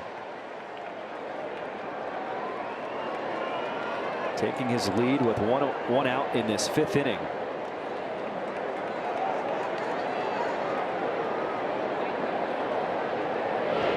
Check on Teal. He was leaning a bit, but he gets back to the bag safe.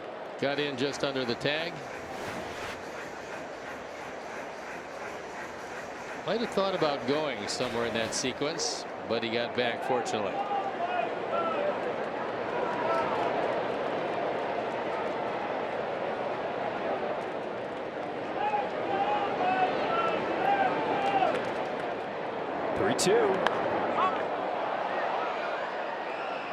Another one will make its way back into the seats. Play the Sox Split 50-50 raffle presented by Wintrust for your chance to win big. The $50,000 guaranteed jackpot will keep building throughout the weekend with the lucky winner announced after Sunday's game. You can play now at whitesox.com/SoxSplit. It is valid for Illinois residents 18 and over. Oh, we love those guarantees, especially when they start at 50 large. You have till Sunday, and it would make a very good weekend for you. And you hope with a big crowd like they have tonight for Elvis Night that you want to eclipse that 50,000 throughout this weekend.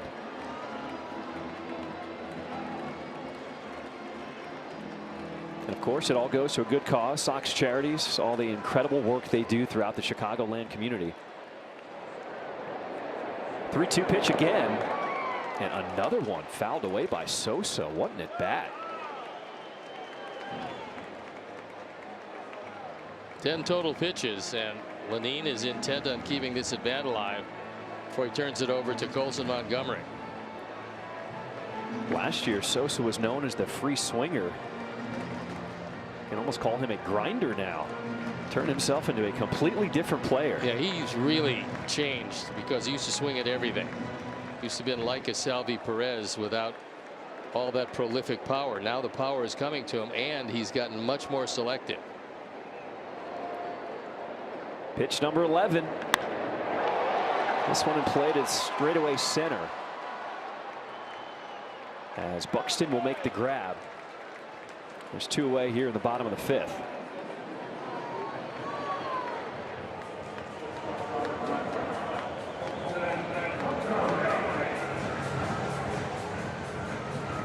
Last time up, Colson Montgomery, he saw the ball real well. Just ripped a double into the right field corner.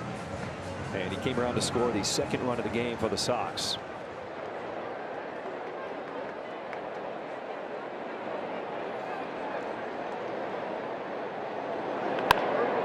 Turned on that one, but a little too out in front of it. Seen the ball pretty good so far against Matthews. I would think that one way or the other this would be the last inning for Matthews, as the pen has been up and going and he's knocking at the door on 90 pitches. 89 on the way.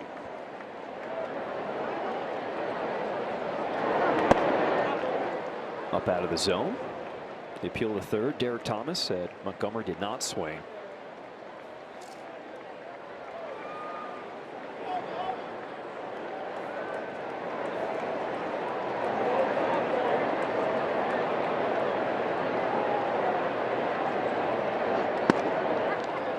Matthews, one of the young promising arms in the organization. He was actually the best pitcher in spring training for the Twins this season. Put it together in AAA, but just has not had the consistency at this level.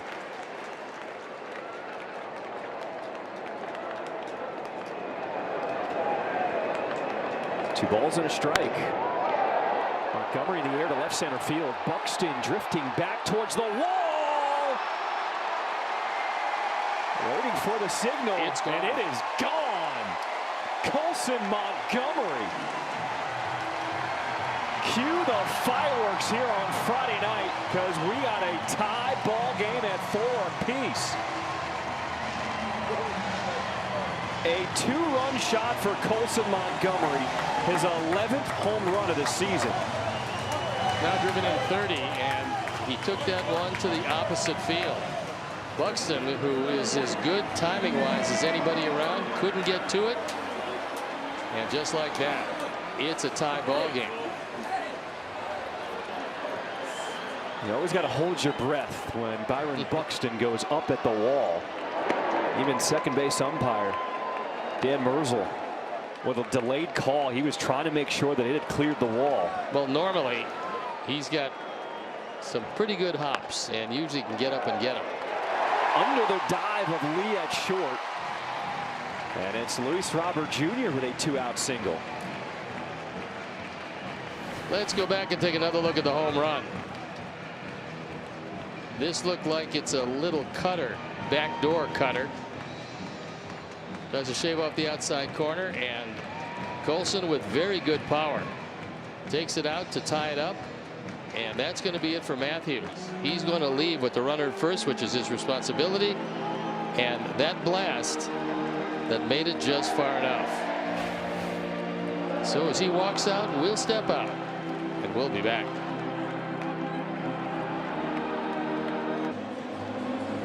Got a new pitcher in the ball game. It's Cody Funderburk.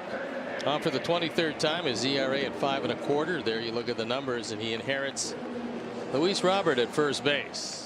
Probably looking to try to steal a bag here, get into scoring position. And there are 2 outs in the inning.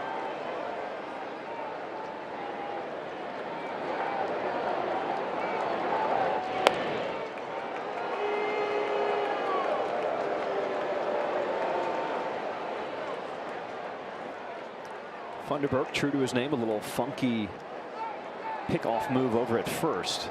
It wasn't a particularly good one. If he's not hiding a better one, Luis can take an extra step. There he goes. Robert takes off for second, as Lee just able to get a piece of the ball to knock it down from going into center field. A stolen base for Robert Jr. He was off to the races, realizing that Jeffers is not the most adept at throwing out base stealers. Plus, he got a very good jump on Funderburk. He's at full stride, and this throw goes awry.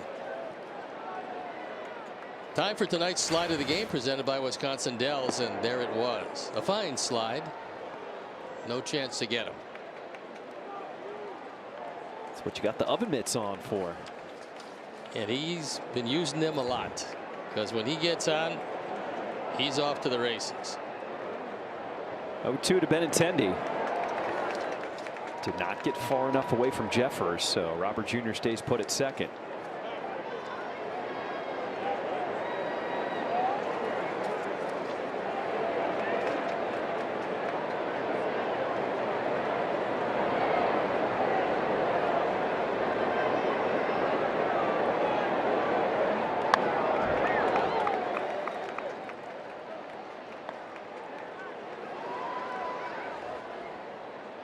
Take a look at the list of stolen base leaders this season. And Luis Robert Jr., he has been amongst the leaders all year long. Well, you got both Jose Ramirez and Bobby Witt both in the division, and both can run like the wind. Benintendi will pop it up to Lee, but the 2-run shot from Colson Montgomery shows you just how much power he's got in his bag, and we got a new ball game going into the 6th. Time now for the T-Mobile coverage cam, and it's the night of Aaron Savali, who will leave with a no decision. He goes 5 innings, gives up 5 hits and 4 earnings, striking out 5, walking 4. He didn't have his greatest command, but he kept the Sox in the game long enough for the offense to tie it up, and tie it up they did. He gives way to Brandon Eisert, who's lately been a very busy man. On for the 56th time, his ERA a touch over 4, and the game is in his hands.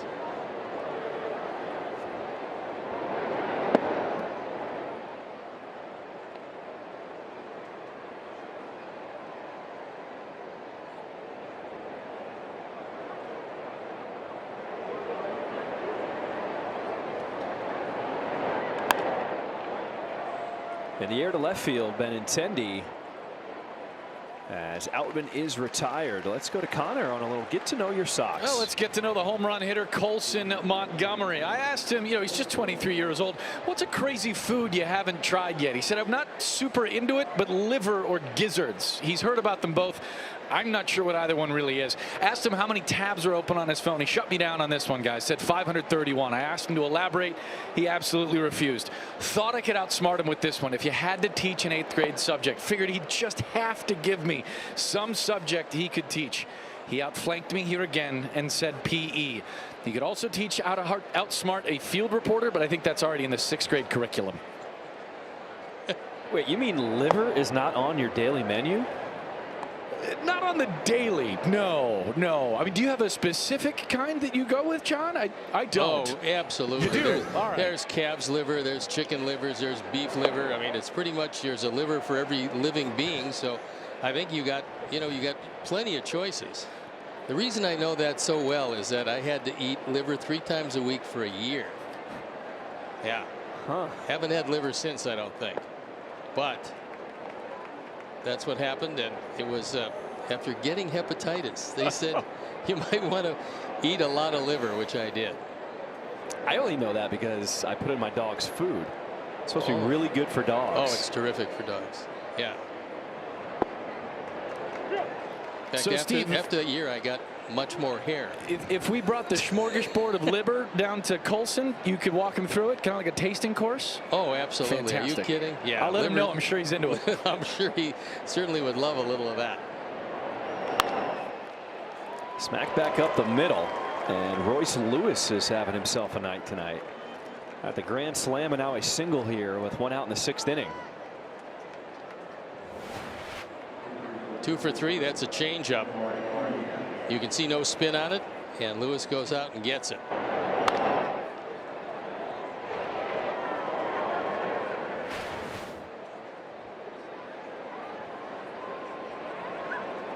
You never quite know how a team's going to respond when the lineup and the roster just gets completely gutted.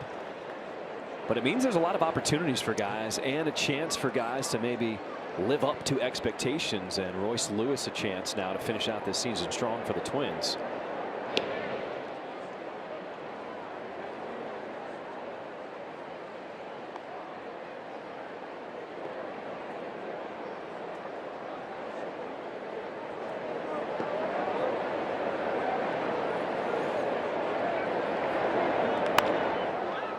Down the line in left field.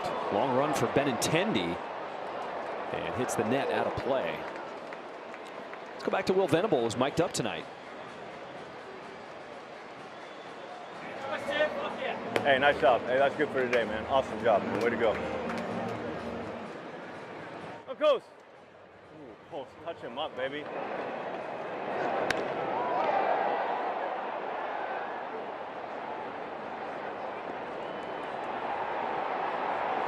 Hell yeah! Yes! Just get fired up. throw down to second. And Royce Lewis with a stolen base.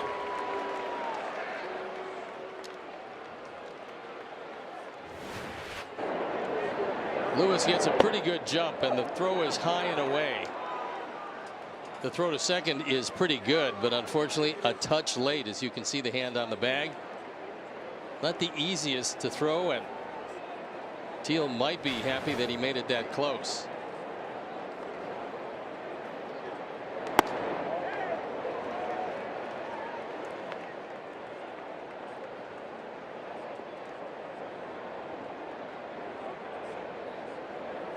After the White Sox chipped away with 1 in the 4th, 2 in the 5th to tie this game.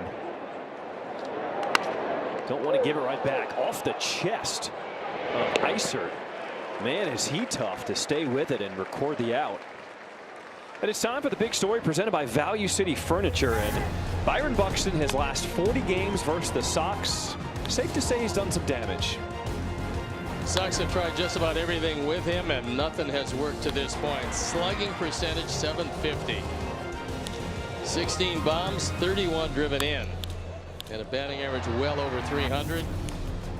Plus you factor in great defense with it, and that is an impactful player. So because of that, he will be walked intentionally. Not a bad plan, especially you would expect with a left-handed pitcher on the mound. So the Sox will elect to pitch to the lefty Trevor Larnach. Strikeout, grounded into a double play, and walked in the 5th.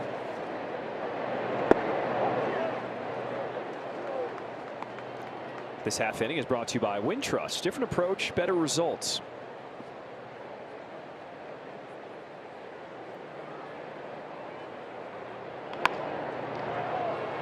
That one will trickle into center field. And Royce Lewis will come around to score as the Twins retake the lead 5-4 here in the 6th inning. Larnach drives in. Number 51, taking it right back up the middle, giving the Twins the lead as that one eases its way by Isert. And no chance of getting Buxton or Lewis.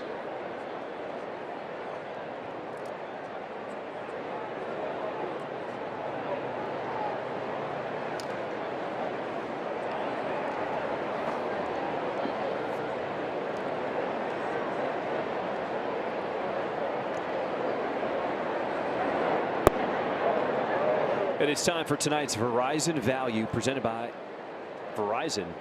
And we take a look at the most bullpens innings pitched this season. The White Sox second in Major League Baseball. They've used a lot of openers. But as we move down into, well, knocking at the door of September, you can realize that you get a lot of young players who don't understand yet how to go the distance in a season, and they have a lot of fatigue as we get down to the late stages. Good stop by Kyle Teal. That'll keep Buxton put at third.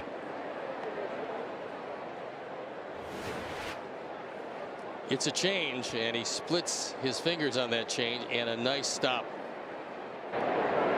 Good technique by Teal, making sure there's no advancement.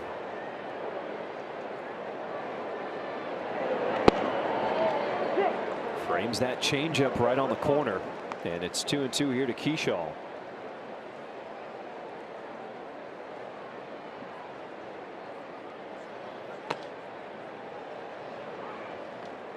Wickleman Gonzalez for the second time tonight throwing in the pen.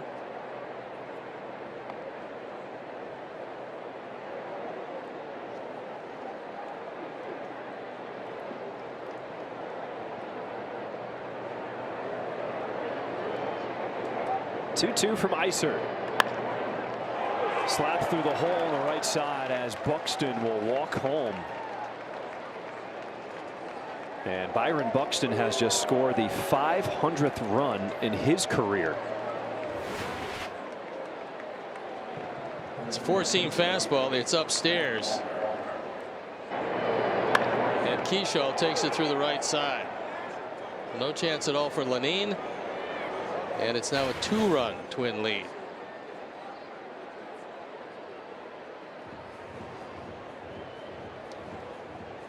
So Colson Montgomery will join this conversation on the mound. Ethan Katz wants to also add his input.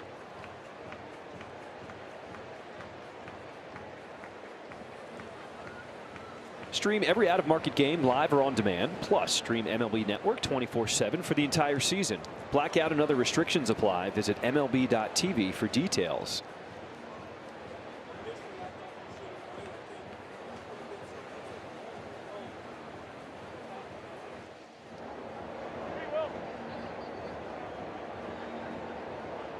It's been a back-and-forth game one to open this series against the Twins.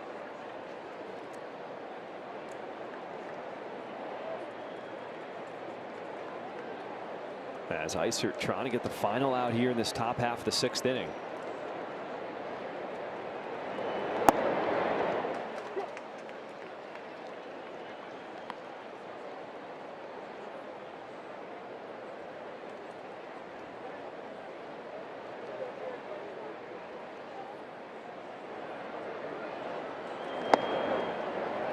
There are open stances, and then there's Matt Wallner.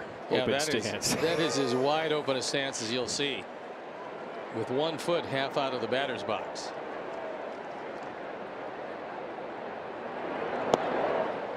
When you see a guy set up like that, what does that tell you? Where do you want to attack as a pitcher?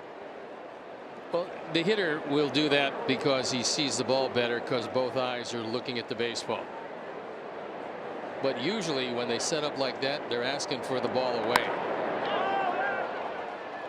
Isert gets him to pop it up. As Montgomery, the win, taking that one. Twins get 2 and lead it 6-4.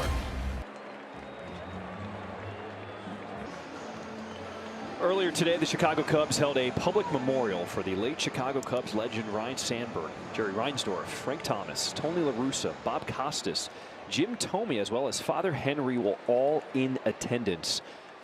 And Steve, I know you were around for the majority of Sandberg's career. What stood out about him when you were covering him? Well, the fact that he was a great player was something you can never take for granted. Chase Mydroth, a single in the right field to start this home half of the 6th inning. But I do believe that he was as fine a person off the field as he was a player on the field. And he had a world of friends. I think he got great respect from just about everybody who had any encounter with him whatsoever. He kind of allowed his personality to come out after he retired from baseball. He was a very quiet guy when he played. Very funny guy, which a lot of people don't realize about him. Chopper to the right side. That is Keyshaw being the lead runner, and a double play is turned here by the Minnesota Twins. That turned out to be a pretty good play, because you don't expect to turn 2 on a slow developing play, but they're able to get him by a half step. We'll watch it again. When you move to your left, it's tough to get the play at second base, but they're able to get it and turn the double play for 2. Nice play by Lee, coming across the bag and getting that throw off. Played in a couple of golf tournaments with Rhino, and he was a terrific player. That was one thing. But also just a kind man to everybody who would come up. They would say to him, you know, do you have a minute? I'd love to have you autograph this or whatever. And he had time for everybody. That was one of the great things. I probably called as many games, probably more than just about anybody who had the pleasure of interacting with him. And as a man, as a husband, a family man, a father, a grandfather, it's hard to do better than he did. I think he understood life. I think he understood how to get through it to the best of his ability. I don't think he ever took for granted that he was a great player and that he accepted the fact that everybody should defer to him. He wasn't that kind of a guy. He was the kind of guy that when you went up to him, he made you feel happier than you were before you left him. And that's one of the signs of a really good fellow. And again, respect all around baseball for him. Bob Costas did just a great job.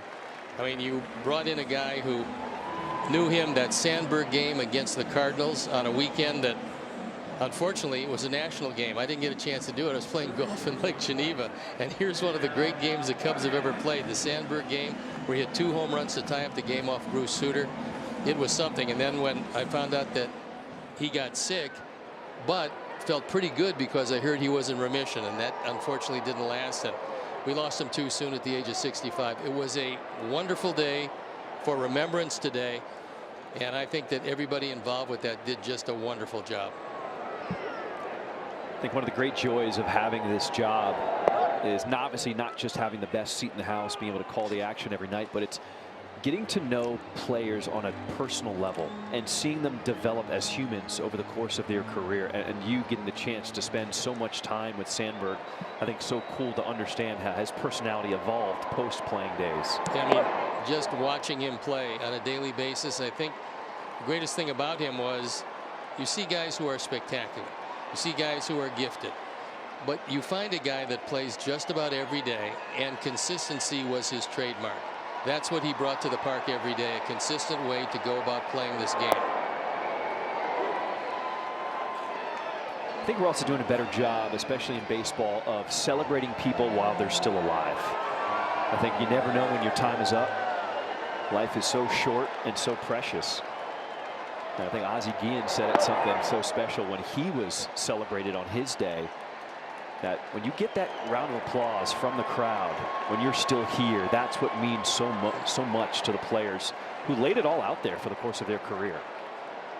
Well, it certainly is a whole lot of fun to do, but there's enormous pressure to doing this job. You know that if you go and fall on some hard times, there's at least 100 guys waiting to take your place. That's just what you live with, and the kind of pressure you live with being a major league performer. It doesn't matter what sport it is. You have a bunch of people that are willing and able to do the same job you're doing it. In some cases they play a little bit better, some places a little bit worse, but when you're privileged enough to actually wear a major league uniform, represent whatever city it is you represent, you have to realize that that is one of the most special times of your life. And you really need to appreciate every day, because as you said, tomorrow's not promised to any of us. Yesterday happened already. All you have is today, and you try to make the most of it and try to treat people really well. If you do that, it's going to work out very well for you, as it worked out for Ryne Sandberg. You also know how incredible of a person he was. The respect he got on not just the north side, but also the south side.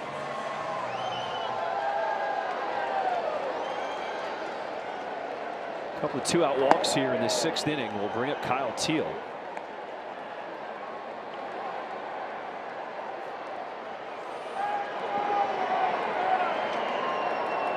As the White Sox once again trying to battle back from behind.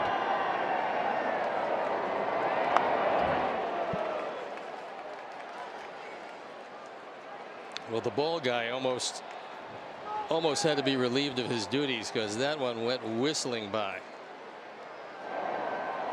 He got a big smile on his face, going, come on, Lenine, you're supposed to protect me here.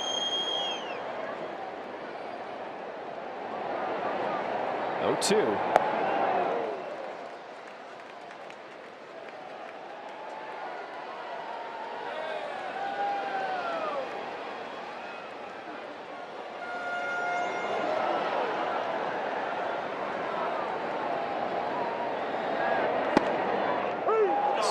Catches the outside corner as the Sox strand runners at first and second. After 6, Sox down 6-4.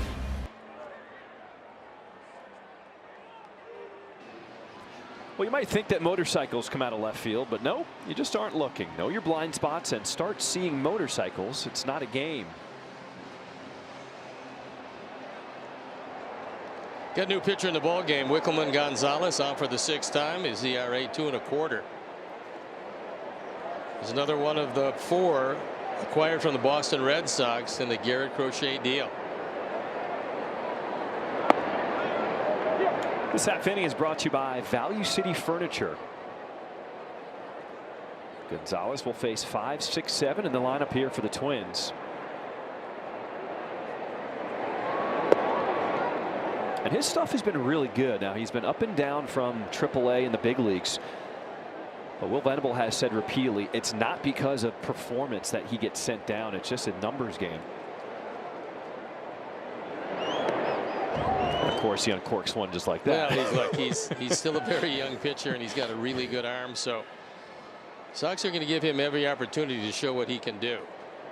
And it's real easy to say when you're in last place, these last 35 games or so don't mean all that much.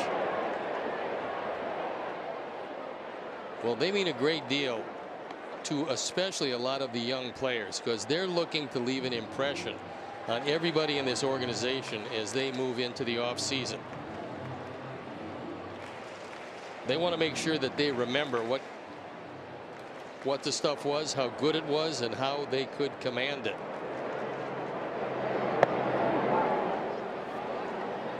Gonzalez, just 23 years old, from Venezuela.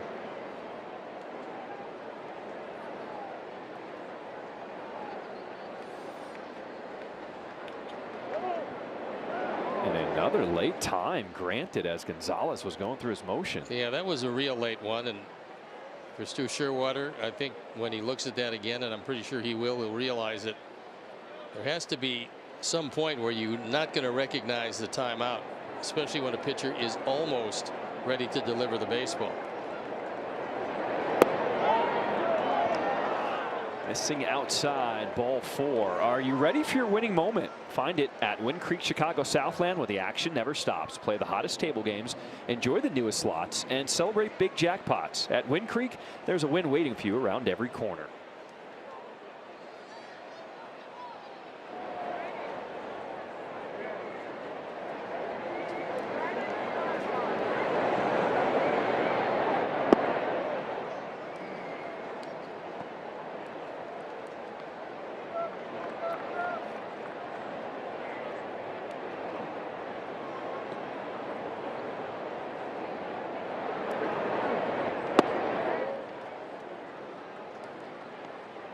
So Gonzalez falling behind Brooks Lee here as we start the 7th inning.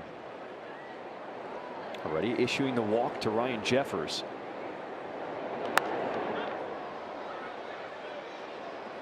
How about we take a look around the division, a little AL Central focus. And Detroit, after 8, a 7-3 lead against Kansas City.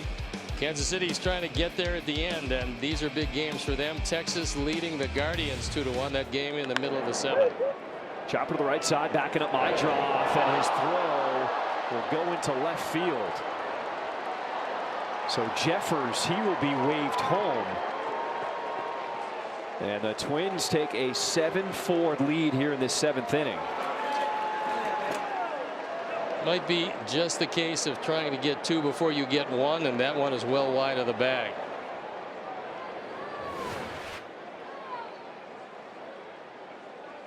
He's got some time. This one is pulling Montgomery right into the runner, and no chance to make this play. You see, Colson has to get out of the way as pretty big catcher was bearing down on him, and Chaith is most unhappy with himself. So it goes down as a fielder's choice E4 on Mydroff at second base.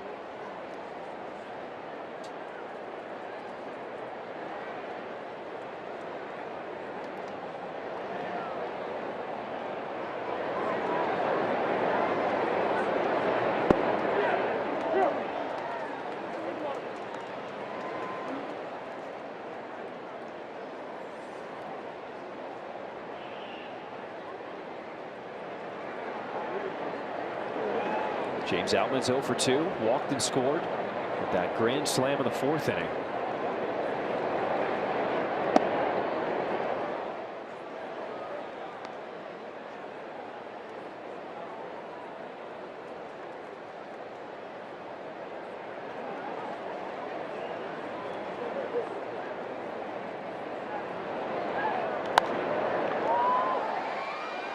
You can see the stuff is electric.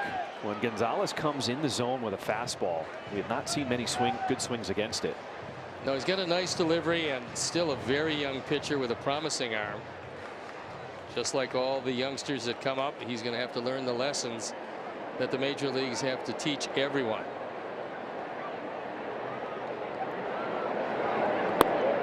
Swing and a miss. There's the heater from Gonzalez. Out number 1 here in the 7th. Take a look at the movement on this, as this one just dives low and away. It's a four-seamer. You don't usually see that much run on a four-seamer, but there it is.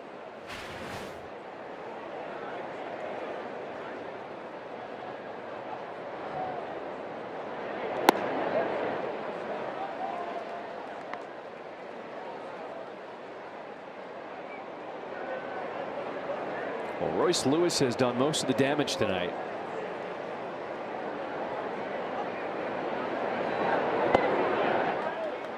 Grand slam in the 4th. Single, stole second, and would come around to score in the 6th inning. Cole Sands losing in the pen.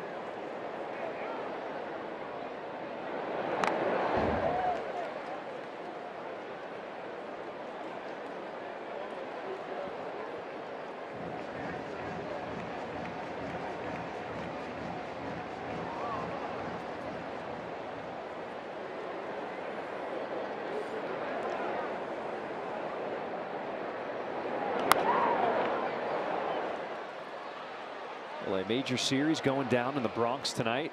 Red Sox Yankees, with Boston taking the game 1-0, as both the Red Sox and Yankees are jockeying to find that they can get away into the wild card.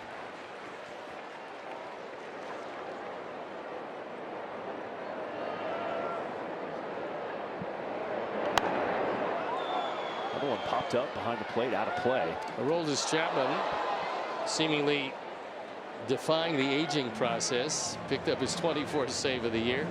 He's still throwing 100 miles an hour after all of these years of throwing 100+ miles an hour. He has an ERA just over 1. Yeah, I mean, it's remarkable. Again, and he's been around forever. It's not like he's protected his arm all these years, but he was just gifted with a wonderful arm.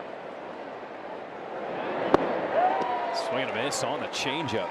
Let's go back to Will Venable, who's mic'd up for us. Sean, what are you thinking behind him here? Leisure, but I don't think we get a 1+ out of Lees is the only thing. Last hitter. Come on, Ice. Come on, Ice. Hey, baby. Wiki in the game, we'll talk about what we want to do if we tie or score. Yeah. That's fun. Oh, wait. You all right? You all right? Come on. That throw gets into center field, but thankfully the runner stays at second base. And the Sean that Will Venable was talking to, that Sean Rubin, he's the analytics coordinator for the White Sox. So you get a chance to see behind the scenes what everybody's role is. There's a break that Lee couldn't pick up the baseball right away. Otherwise, he's standing at third.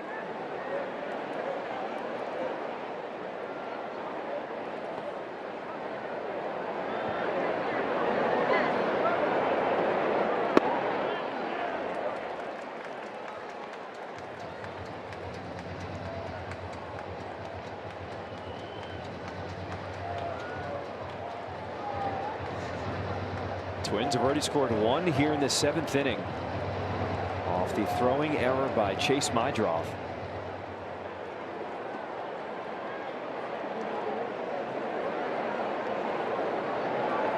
(0-2). Such quick feet by Kyle Teel behind the plate. Well, he made a nice backhand pick there because that one was headed to the screen, but it didn't have a chance. Watch it again. In the dirt. Cal able to pretty much reach out and smother it. Slashed into left field. They're going to test the arm of Benintendi. The throw home. Not in time. As the Twins add another run, it's now 8-4. Julian with his second hit of the night. Drives in his first run, giving him 10 for the year. They decide they're going to take a gamble. Kyle cannot hold on to it.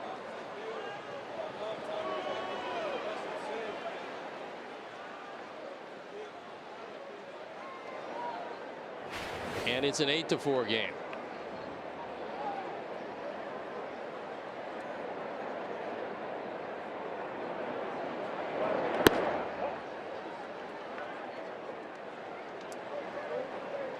After the White Sox tied up the game at 4 apiece to end the 5th inning, Twins have now answered with 2 runs in both the 6th and here in the 7th.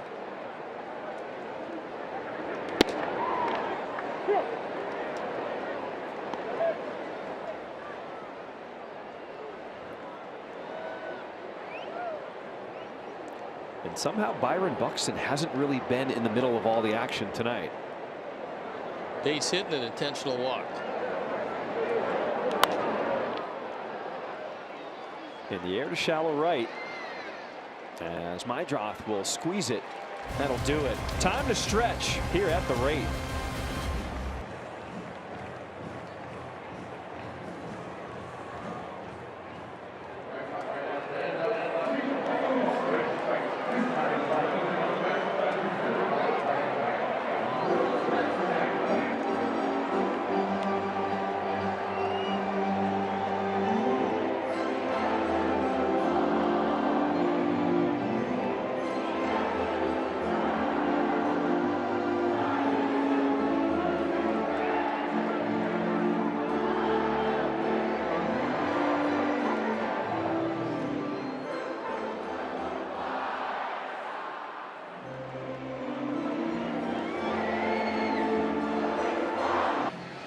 Sox fans, head to the ballpark this Thursday, August 28th for African American Heritage Night presented by Black McDonald's Operators Association.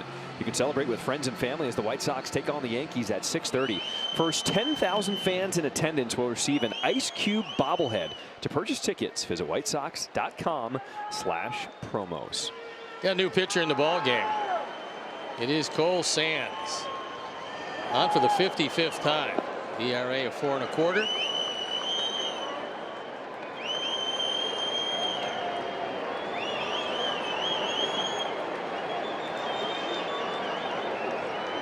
Pretty good night for Julian at first base.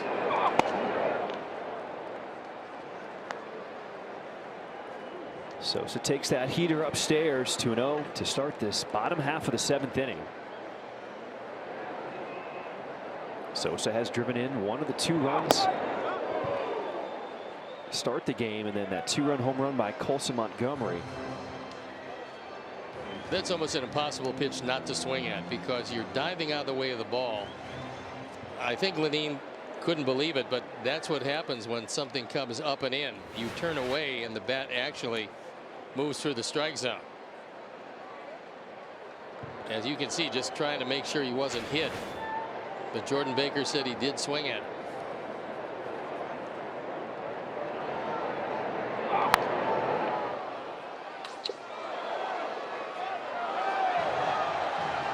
I feel like we should chart back to when Lenine Sosa locked in on that lime green, because it seems like it has been working for him. I think it was probably late last year that he just went all in with it. Well, whatever works, and it's been working real well for him this year. Try to tie him up again, up and in.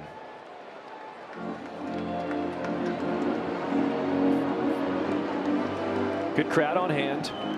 Official attendance tonight, 22,372.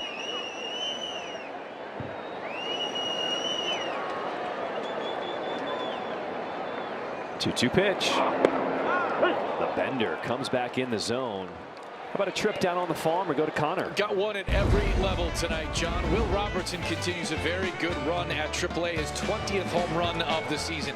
Sam Antonacci at AA. It's only been 28 games for Antonacci with the Barons. He just keeps hitting. Gage Zeal turned in a good one at Winston-Salem. Zeal, the pitcher the White Sox got from the Yankees, and a deal for Austin Slater. And down at Kannapolis, Caleb Bonnemer is having a fantastic minor league debut year. Remember, guys, he is 19 years old and playing shortstop at A-ball. What a year for Caleb Bonnemer, who's in the top 100 in prospects in MLB Pipeline. What's exciting is that the White Sox organization last year was stocked with pitchers, as this bat is shattered and Montgomery sends it into the stands. Now it seems like there's a lot of shortstops into the organization for the White Sox. Well, that's not by happenstance. That's by design, because they realize, almost without exception, your shortstop is probably the most gifted athlete on the field, especially when you go through junior high school, and eventually college if you go there. And so when you get a good shortstop with a great deal of athleticism, you can move him if you want to various places. But you start with a shortstop, then he shows you that he might have to move, or like Colson Montgomery, maybe he stays there and has a wonderful career.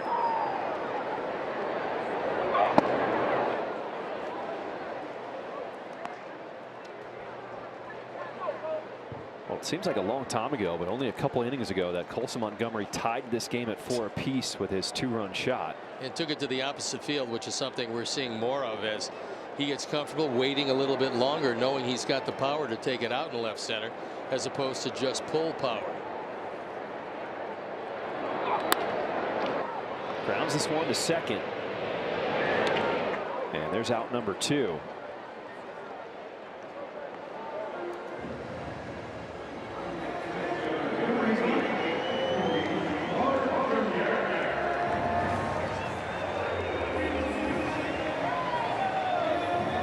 Something we've seen from Luis Robert Jr. that's helped him get out of the early season funk. Not trying to do too much at the plate. Instead of looking for power, he has just been trying to find the holes, hit it up the middle, hit it the other way. And a good approach tonight with a couple of singles. Tyler Gilbert loosening in the pen.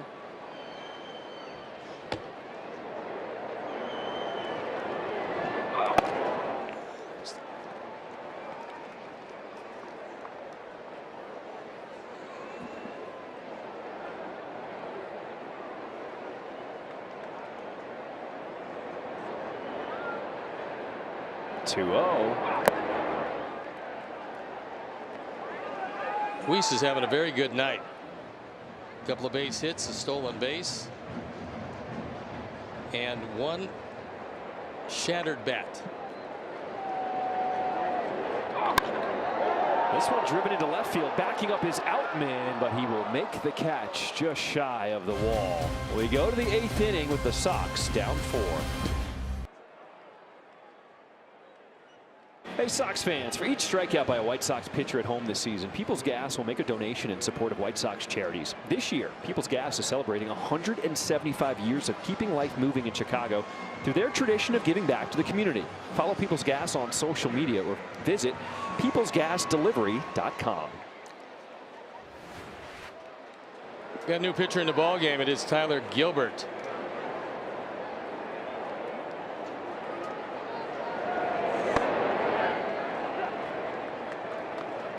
And look at those numbers, out for the 35th time with an ERA a touch above 3.5. He's had a nice year out of the pen.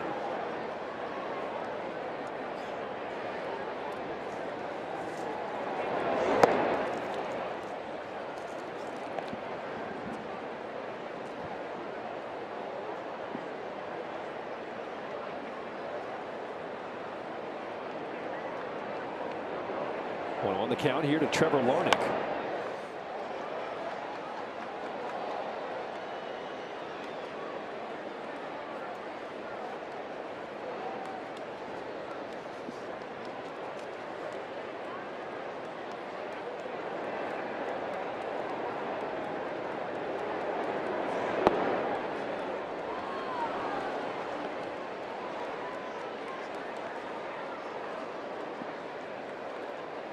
Genesis Cabrera loosening up in the pen.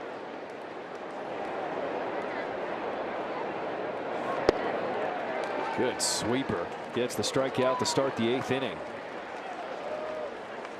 This is a perfect pitch, exactly where you'd want to throw a breaking ball. It looks like a strike the whole way, before he just spins it just off the plate. Good pitch.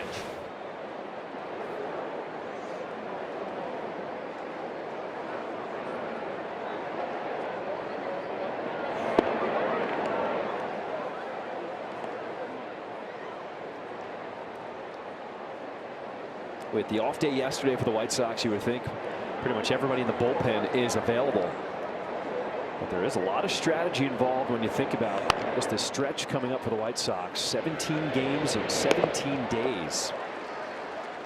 And now you got to get everybody through that healthy with a lot of young arms who are seeing a lot of innings so far this season. That's really the key to all of this, is you got so many young pitchers that are either at or have exceeded their totals for their careers. There's some guys in uncharted territory right now, so you have to be careful. You still have 35 games left, 34 after tonight, and you're talking about another month plus. And that's going to be a challenge for Will and the staff, is how to keep everybody healthy enough and also rested enough to make it through the rest of this season.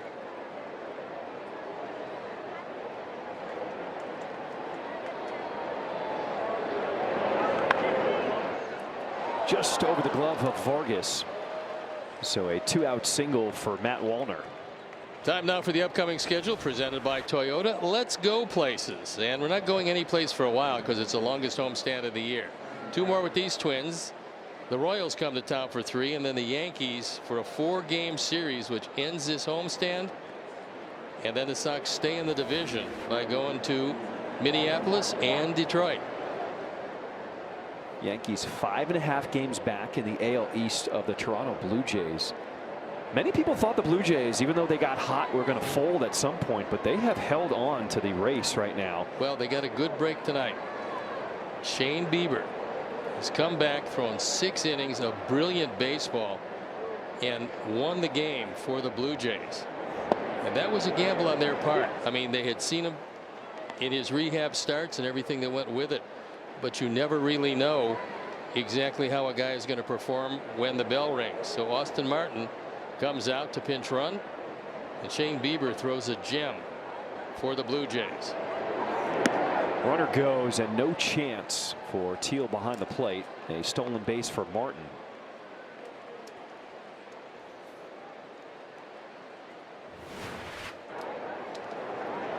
Gets a very good jump, and he's in full stride. Also an impossible pitch to corral and throw.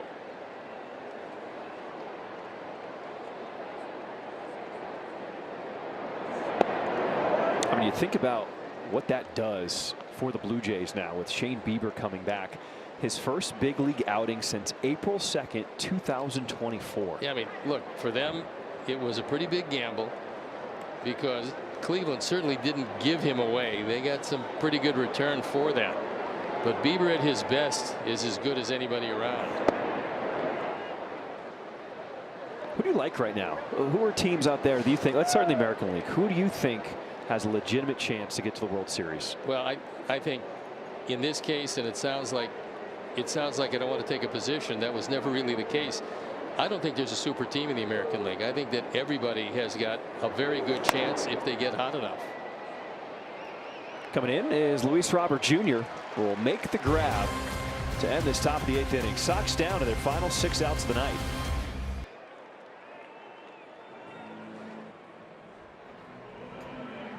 Benny, hey, I'm going to give Curtis this at bat here, okay? All right, get it. Well, if you're ever wondering how moves go down, that's exactly how it happens in a big league game. That's it. And Benny did the best he could do tonight, as he usually does. And we got a new pitcher. It is Genesis Cabrera on for the 27th time. His ERA above 5.5. Sox need a rally. Need some runs late. Austin Martin, who came on, stole a base, checks in left field, and James Outman shifts to right.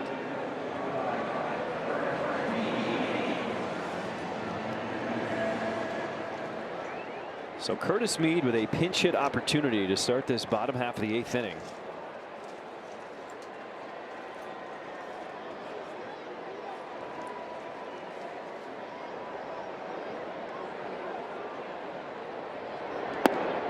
Meade is another one of those guys where these final games of this season will be very valuable for him in the course of his future.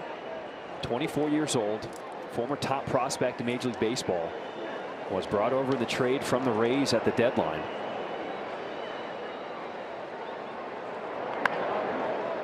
On the ground is short. It is Lee.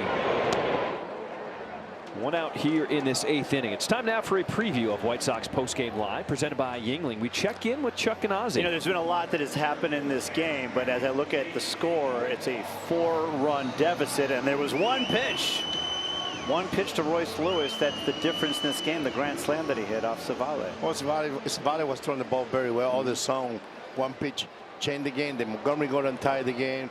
Then after that is a couple walks and an error and another home run.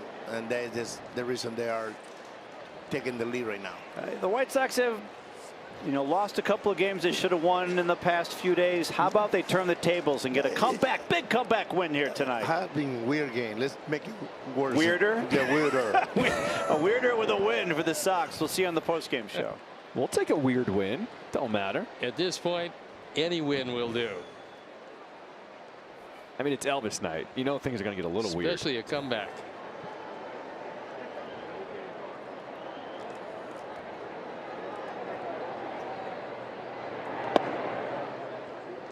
This half inning is brought to you by Xfinity Internet. Everyone staying in their seats for the post-game fireworks show here on Friday night with an Elvis rendition. Popping out of the way, a 4-pitch walk here to Meidroff.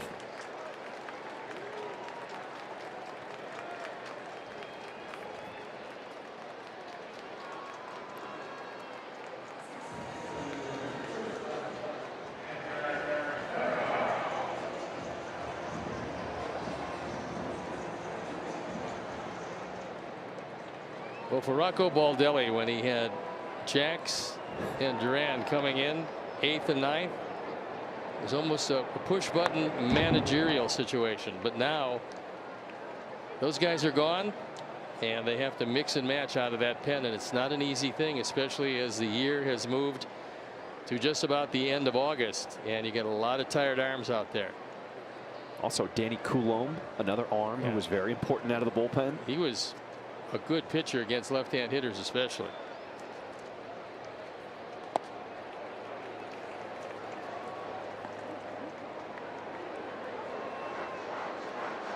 After the trade deadline, the Twins had to call up 8 guys from AAA in order to fill out the roster.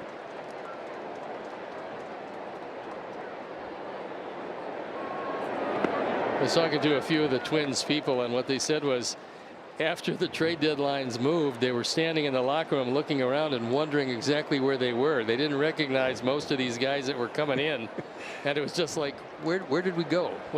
What happened to this? But boy, there was a lot of transactions for the Twins. That's like the first day of spring training, where it's like the first day of high school. You're getting acclimated to everybody. Normally it doesn't really happen like that middle of the season. No, I mean, you trade a guy or two normally. Maybe if you're having a really busy trade deadline, you'll trade 3. They just emptied out pretty much everything. Justin Topa throwing into pen.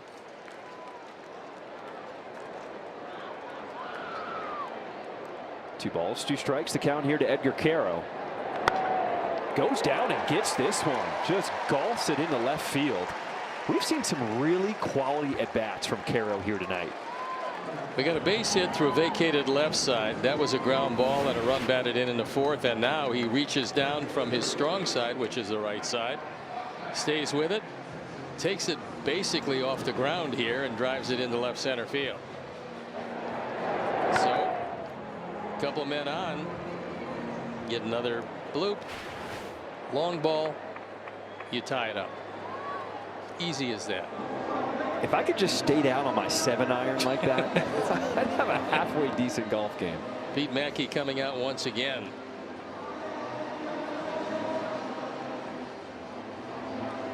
I'm sure you're going to get the chance to play a little more golf now that the temperatures have cooled down a little bit.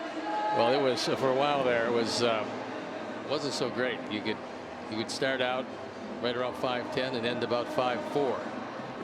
It was really warm. Those are the days where you think you can get 18 in, and then after about 4 or 5 holes, you're like, you guys keep going. I'll just hang in the cart a little bit. Well, the last few and going forward, I mean, this is a great time to come out to the ballpark. There's some good matchups coming up, but also the weather is going to be terrific. And this could easily be the best start to a homestand weather-wise that we've had all year.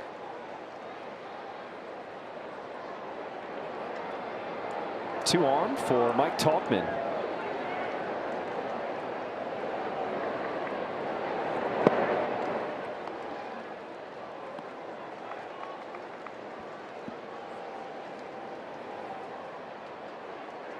Saw some pictures of the off day. Our producer Chris Withers was out there on the links with Chuck and Ozzie. I got to get the lowdown. Who won that matchup? Supposedly a very nice course.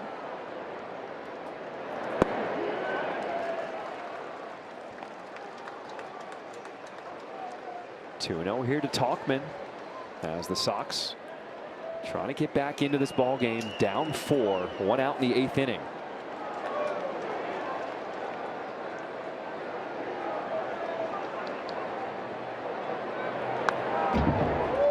That was the pitch for Tauchman as he fouls it back.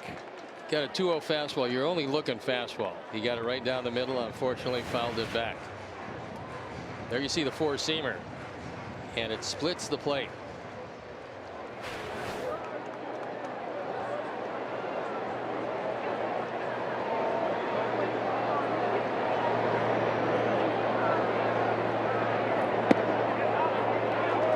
That one just below the zone.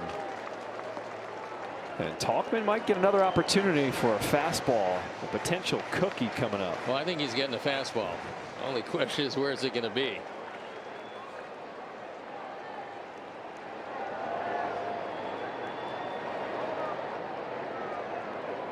(3-1). Fastball inside and fouled straight back.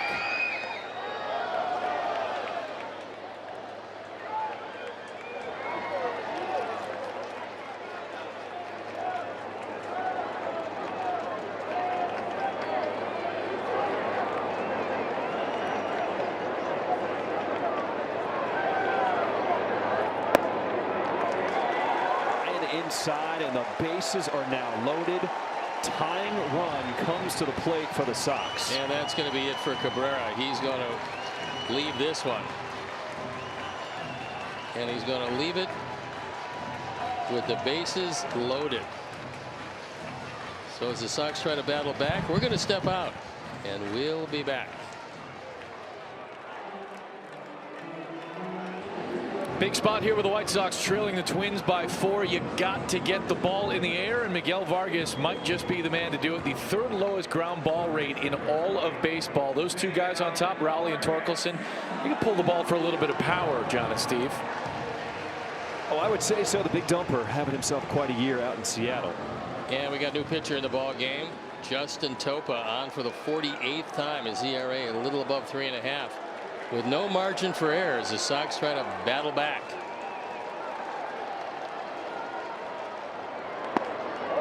Sweeper misses off the edge, and it's ball 1 here to Miguel Vargas.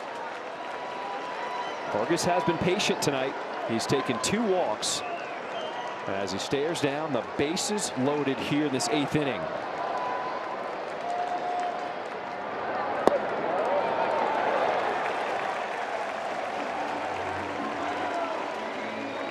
Chuck wanted things to get a little weird, and the Sox making a chance here.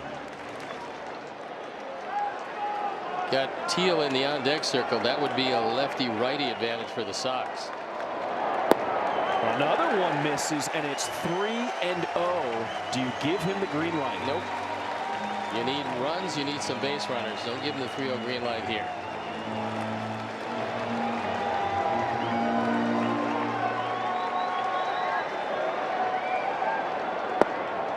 It's taken all the way.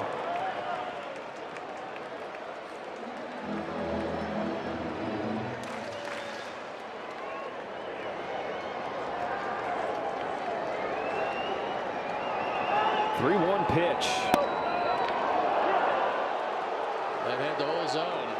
The umps in the stands don't like it very much, but it was there.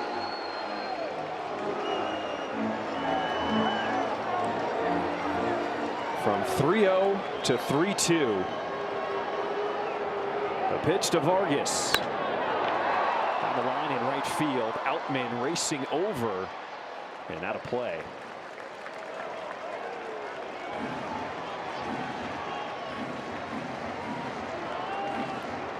So we see the pattern.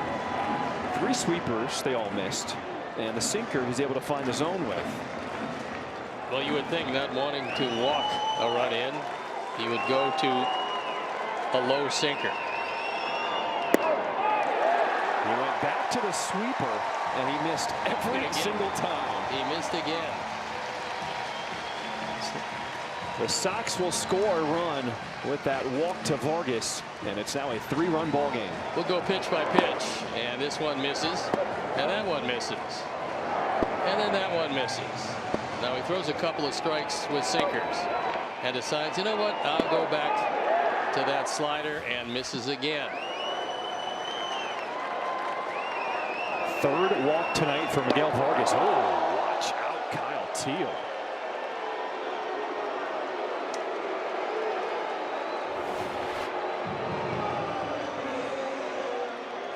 Comes just inside. You wouldn't mind part of the uniform there so it doesn't get a piece of him.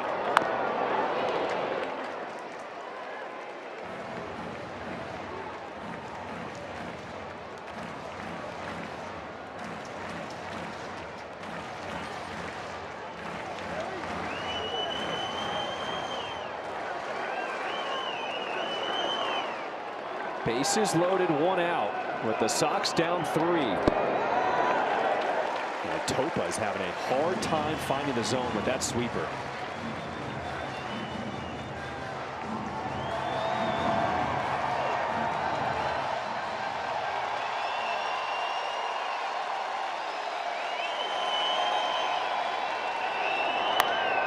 On the ground and into right field. Kyle Teel comes through.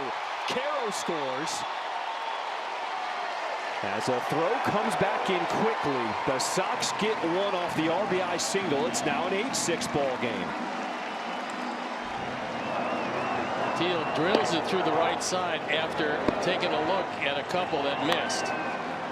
This one doesn't miss, and neither does Kyle. So he drives one through, and then Tauchman goes about halfway to third base. Unfortunately, the Twins were not looking at it. Otherwise,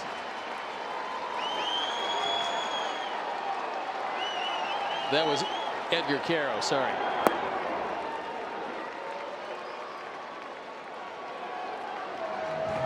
So Lenin Sosa steps in with the bases still loaded. The Sox have already scored 2 here in this 8th inning. Well, it's been command on these Twin pitchers, and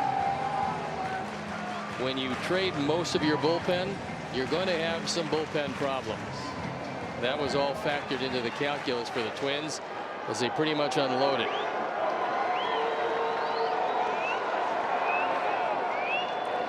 A 1. Sosa slashes this one to center.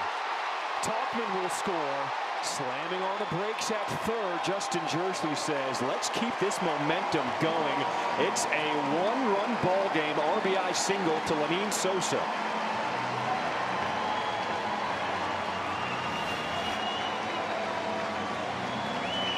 Lenin gets a slider and goes out and gets it. This is a good pitch and a very good piece of hitting for Sosa. His 2nd run driven in tonight on his 2nd base hit. And just like that, it's a 1-run game.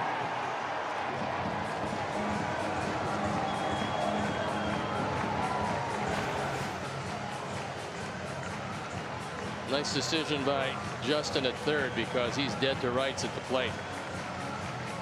Steve, there is no activity in the Twins bullpen. This is up to Topa. I think they're running a little short on relievers. Colson Montgomery already with a 2-run home run tonight. As the infield comes in for the Twins with 1 out, bases loaded.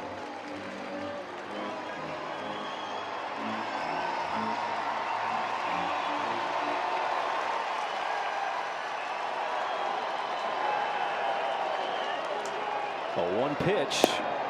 Changeup falls out of the zone. 1-1.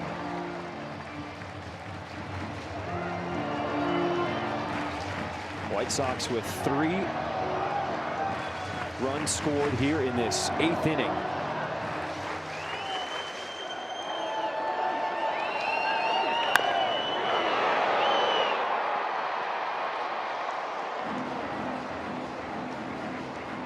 Just on the wrong side of the line, because that would bounce over the head of Julian.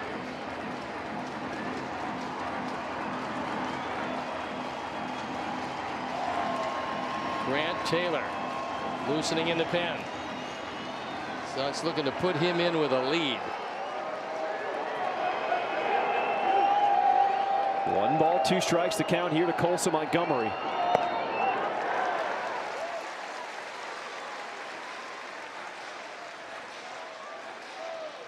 This inning just feels like an extended relay.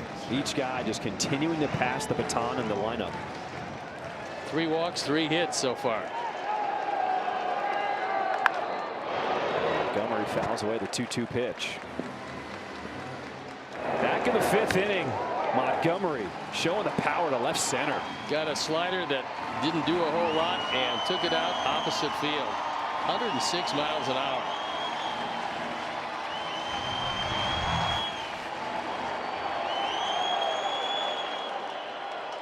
Two upstairs, and it's full. It's a good eye by Colson. There's a lot of left-hand hitters go down on that high fastball. He checked it up, and the count goes to 3-2. This will be pitch number 20 this inning for Justin Topa. In the air down the left field line. Lewis ranging near the tarp, and he will make the play. Tagging coming home. The throw to the plate. And the Twins get Vargas trying to get aggressive. It's a good idea, but it took a perfect throw, and that's exactly what they did. Now Will Venable wants to take a look at it. Looked like they're going to play on because he got him. This is a good play by Lewis. He knows he cannot take an extra step, and he gets it there on the hop. And there is the tag, and it's out of the inning with a 1-run deficit.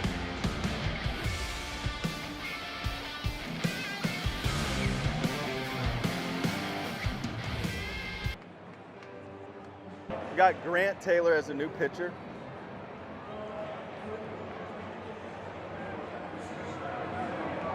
Okay. And then we're going to do Baldwin in the 7-hole. Okay. There, going to left field. Thank you. Thank you. There you go. Will Venable mic'd up, walking you through the changes. Here's the new pitcher. And Grant Taylor comes out for the 24th time.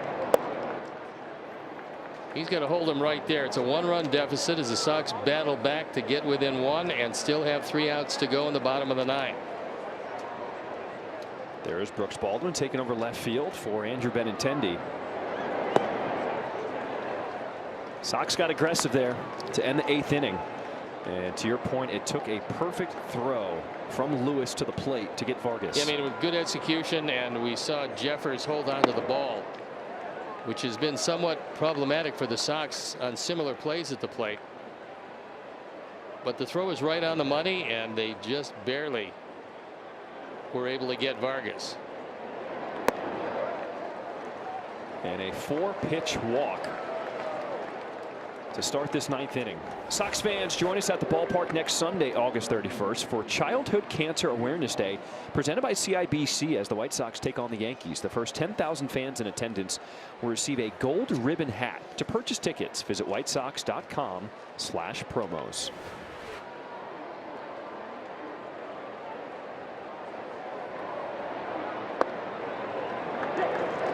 Second time we've seen a runner thrown out at the plate tonight for the White Sox, trying to get aggressive. It was Kyle Teal in the 1st inning. And now Vargas happening in the 8th.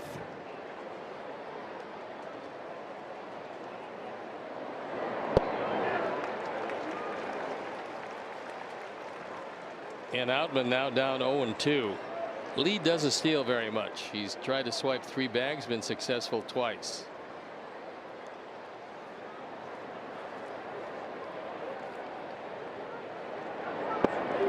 Curveball, swing and a miss, strike 3.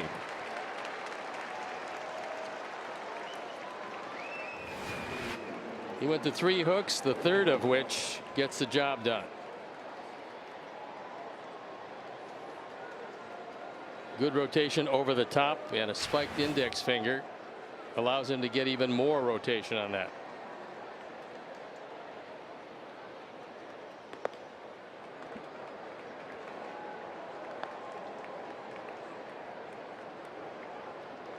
Royce Lewis has been in the middle of all the action tonight. The grand slam for him coming in the 4th inning. And we just saw his throw to the plate.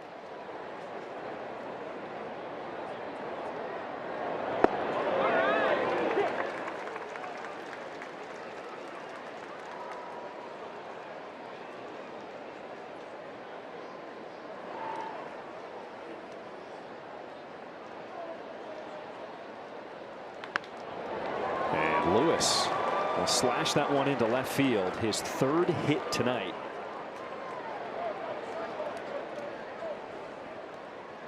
Get the feeling if he can string some more games like this together, won't be hitting in the 8 hole much longer. No, you would think not. And this is a rolling curveball. It didn't break near as sharply as the last one, and Lewis, who's had a very big night, drives it into left field.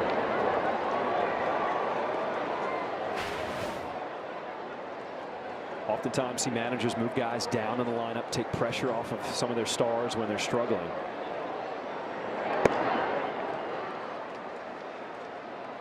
Gal going out there to have a word.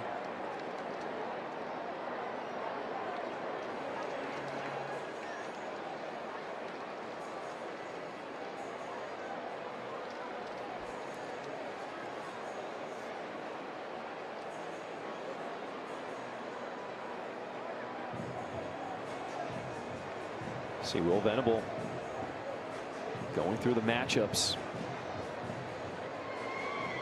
as he works this late game strategy.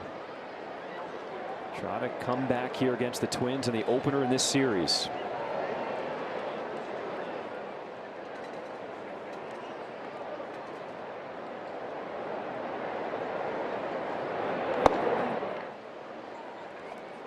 The curveball's been working, but Taylor has not been able to locate the fastball effectively yet. No, most of the fastballs have been up high and out of the zone. The curveball has been pretty good.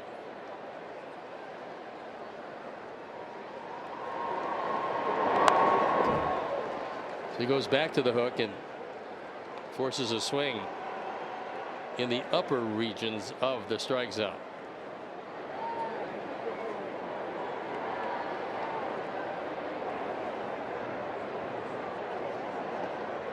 Two balls and a strike here to the 9-hole hitter, Edward Julian. The curveball is pulled foul.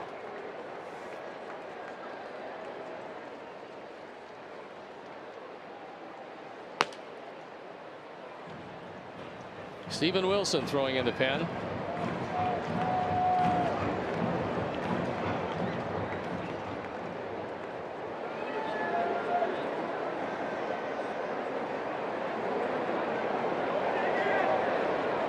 Two. There's the good fastball. The strikeout for Taylor for out number 2. Big strikeout after going to that hook. He decides to go with the 4-seam fastball. A lot of life on that. He just gets a piece, but it sticks in Teal's glove. This is a guy who can dial it up to 100, 101, but we're seeing him take a little off to try to locate that fastball at 97. Well, especially after showing a lot of curveballs to these hitters, then all of a sudden you see the express and they can't pull the trigger fast enough.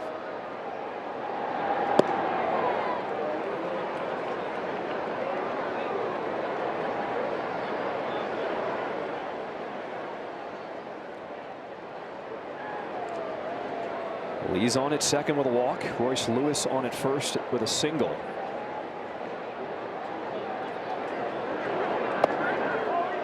Did he go around? Yes, he did. Another one of those we saw earlier with Sosa. Up and in, couldn't hold the swing. We'll look at it from the side. This is what Jordan Baker saw, and the bat just drifted out. That's a strike.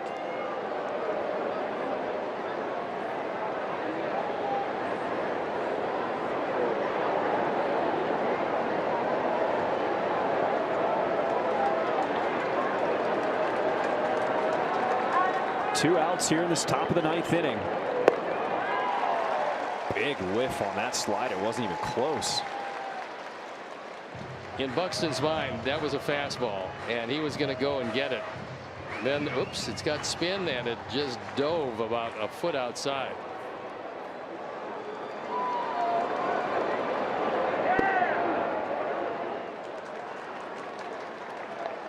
Now you got the hitter. His mind is kind of all over the place. What are you thinking here if you're on the mound with this 2-2 pitch? Well, I like to go back to that slider again because we've seen Buxton hit some fastballs a long way.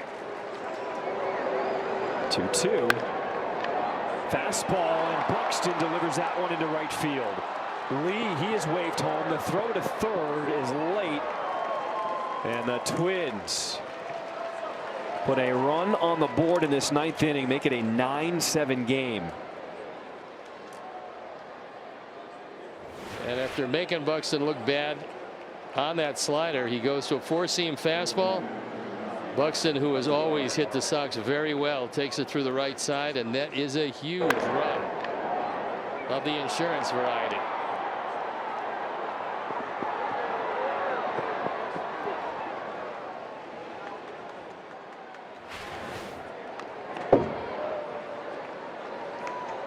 Well, you knew he was going to factor into this game at some point. And Byron Buxton adds to the Twins' lead here in this 9th inning. There's no reason for him not to run because I don't think they would throw through on him.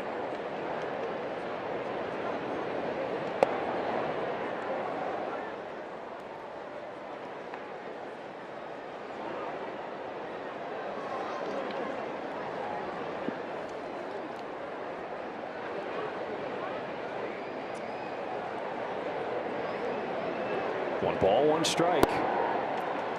Fastball right on the corner, 1-2.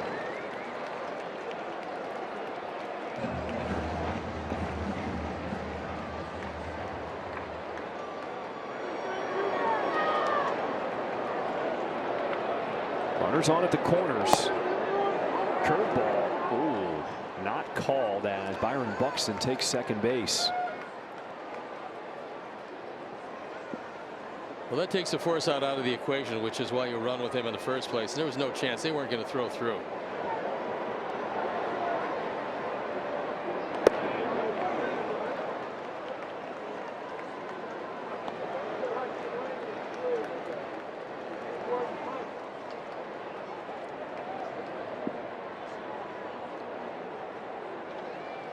Pitch number 26 here in this 9th inning for Taylor.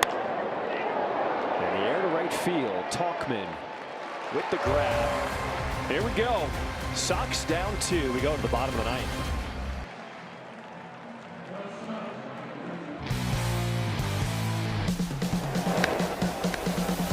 Colson Montgomery. Cue the fireworks here on Friday night.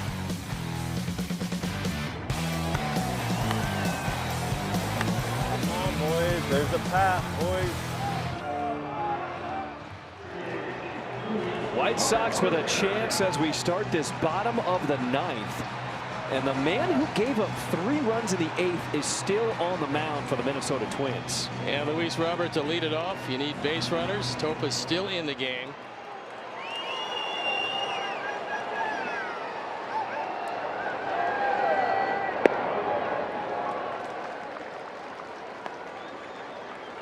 So defensive change. Cody Clemens will enter the game and play first for the Twins, replacing Julian.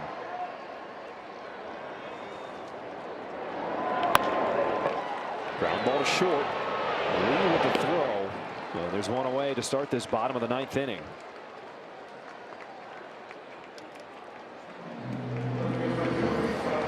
So a pinch hitter.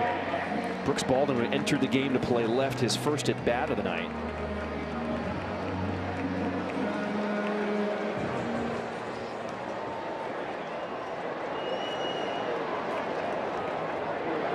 See if Baldwin can start something here.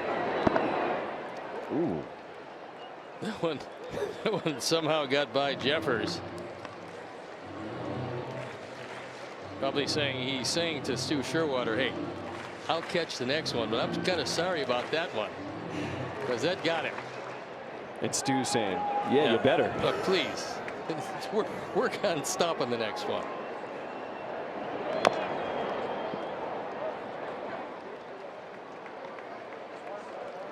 Felt like the Sox had Justin Topa on the ropes in the 8th inning.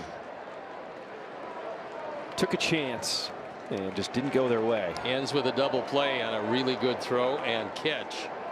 Catch by Jeffers, the throw by Lewis, and it was out of the inning.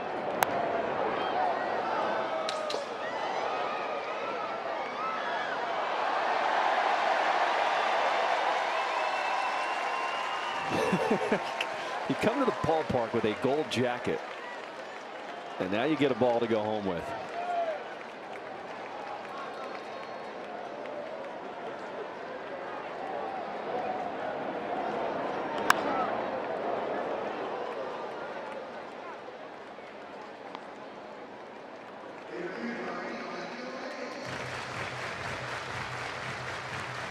Brooks Baldwin's a guy we have seen play third base recently for the White Sox. Well, Bill Venable says ideally we'd like him best in the outfield. That's where they're trying to develop him for the future.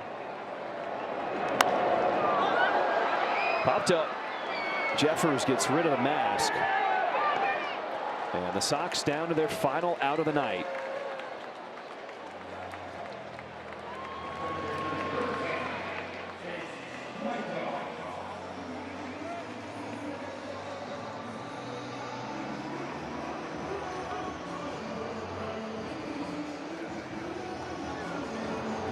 Once again, we're seeing the offensive output from the White Sox, putting up 7 runs tonight.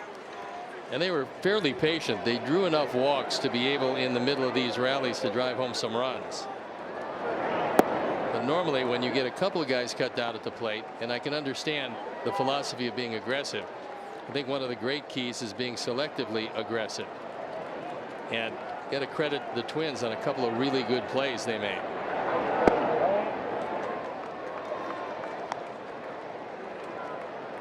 Yeah, defensively, got to say the Twins were pretty sound tonight.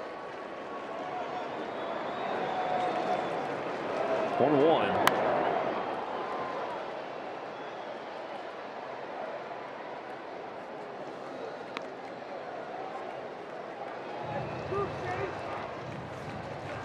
Over 22,000 fans staying put.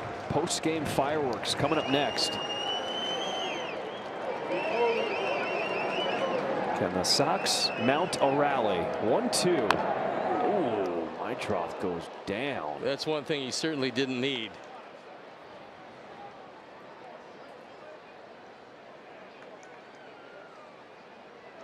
He's been banged up a bit this year, and the last thing he wanted was something off his foot.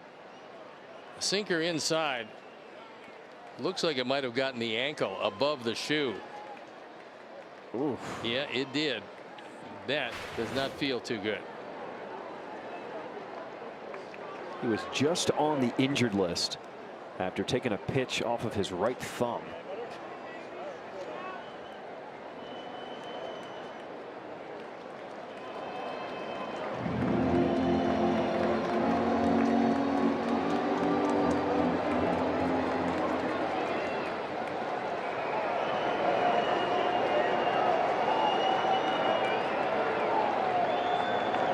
One ball, 2 strikes. That's a fair ball. Meitroth hustling down the line, but that'll do it.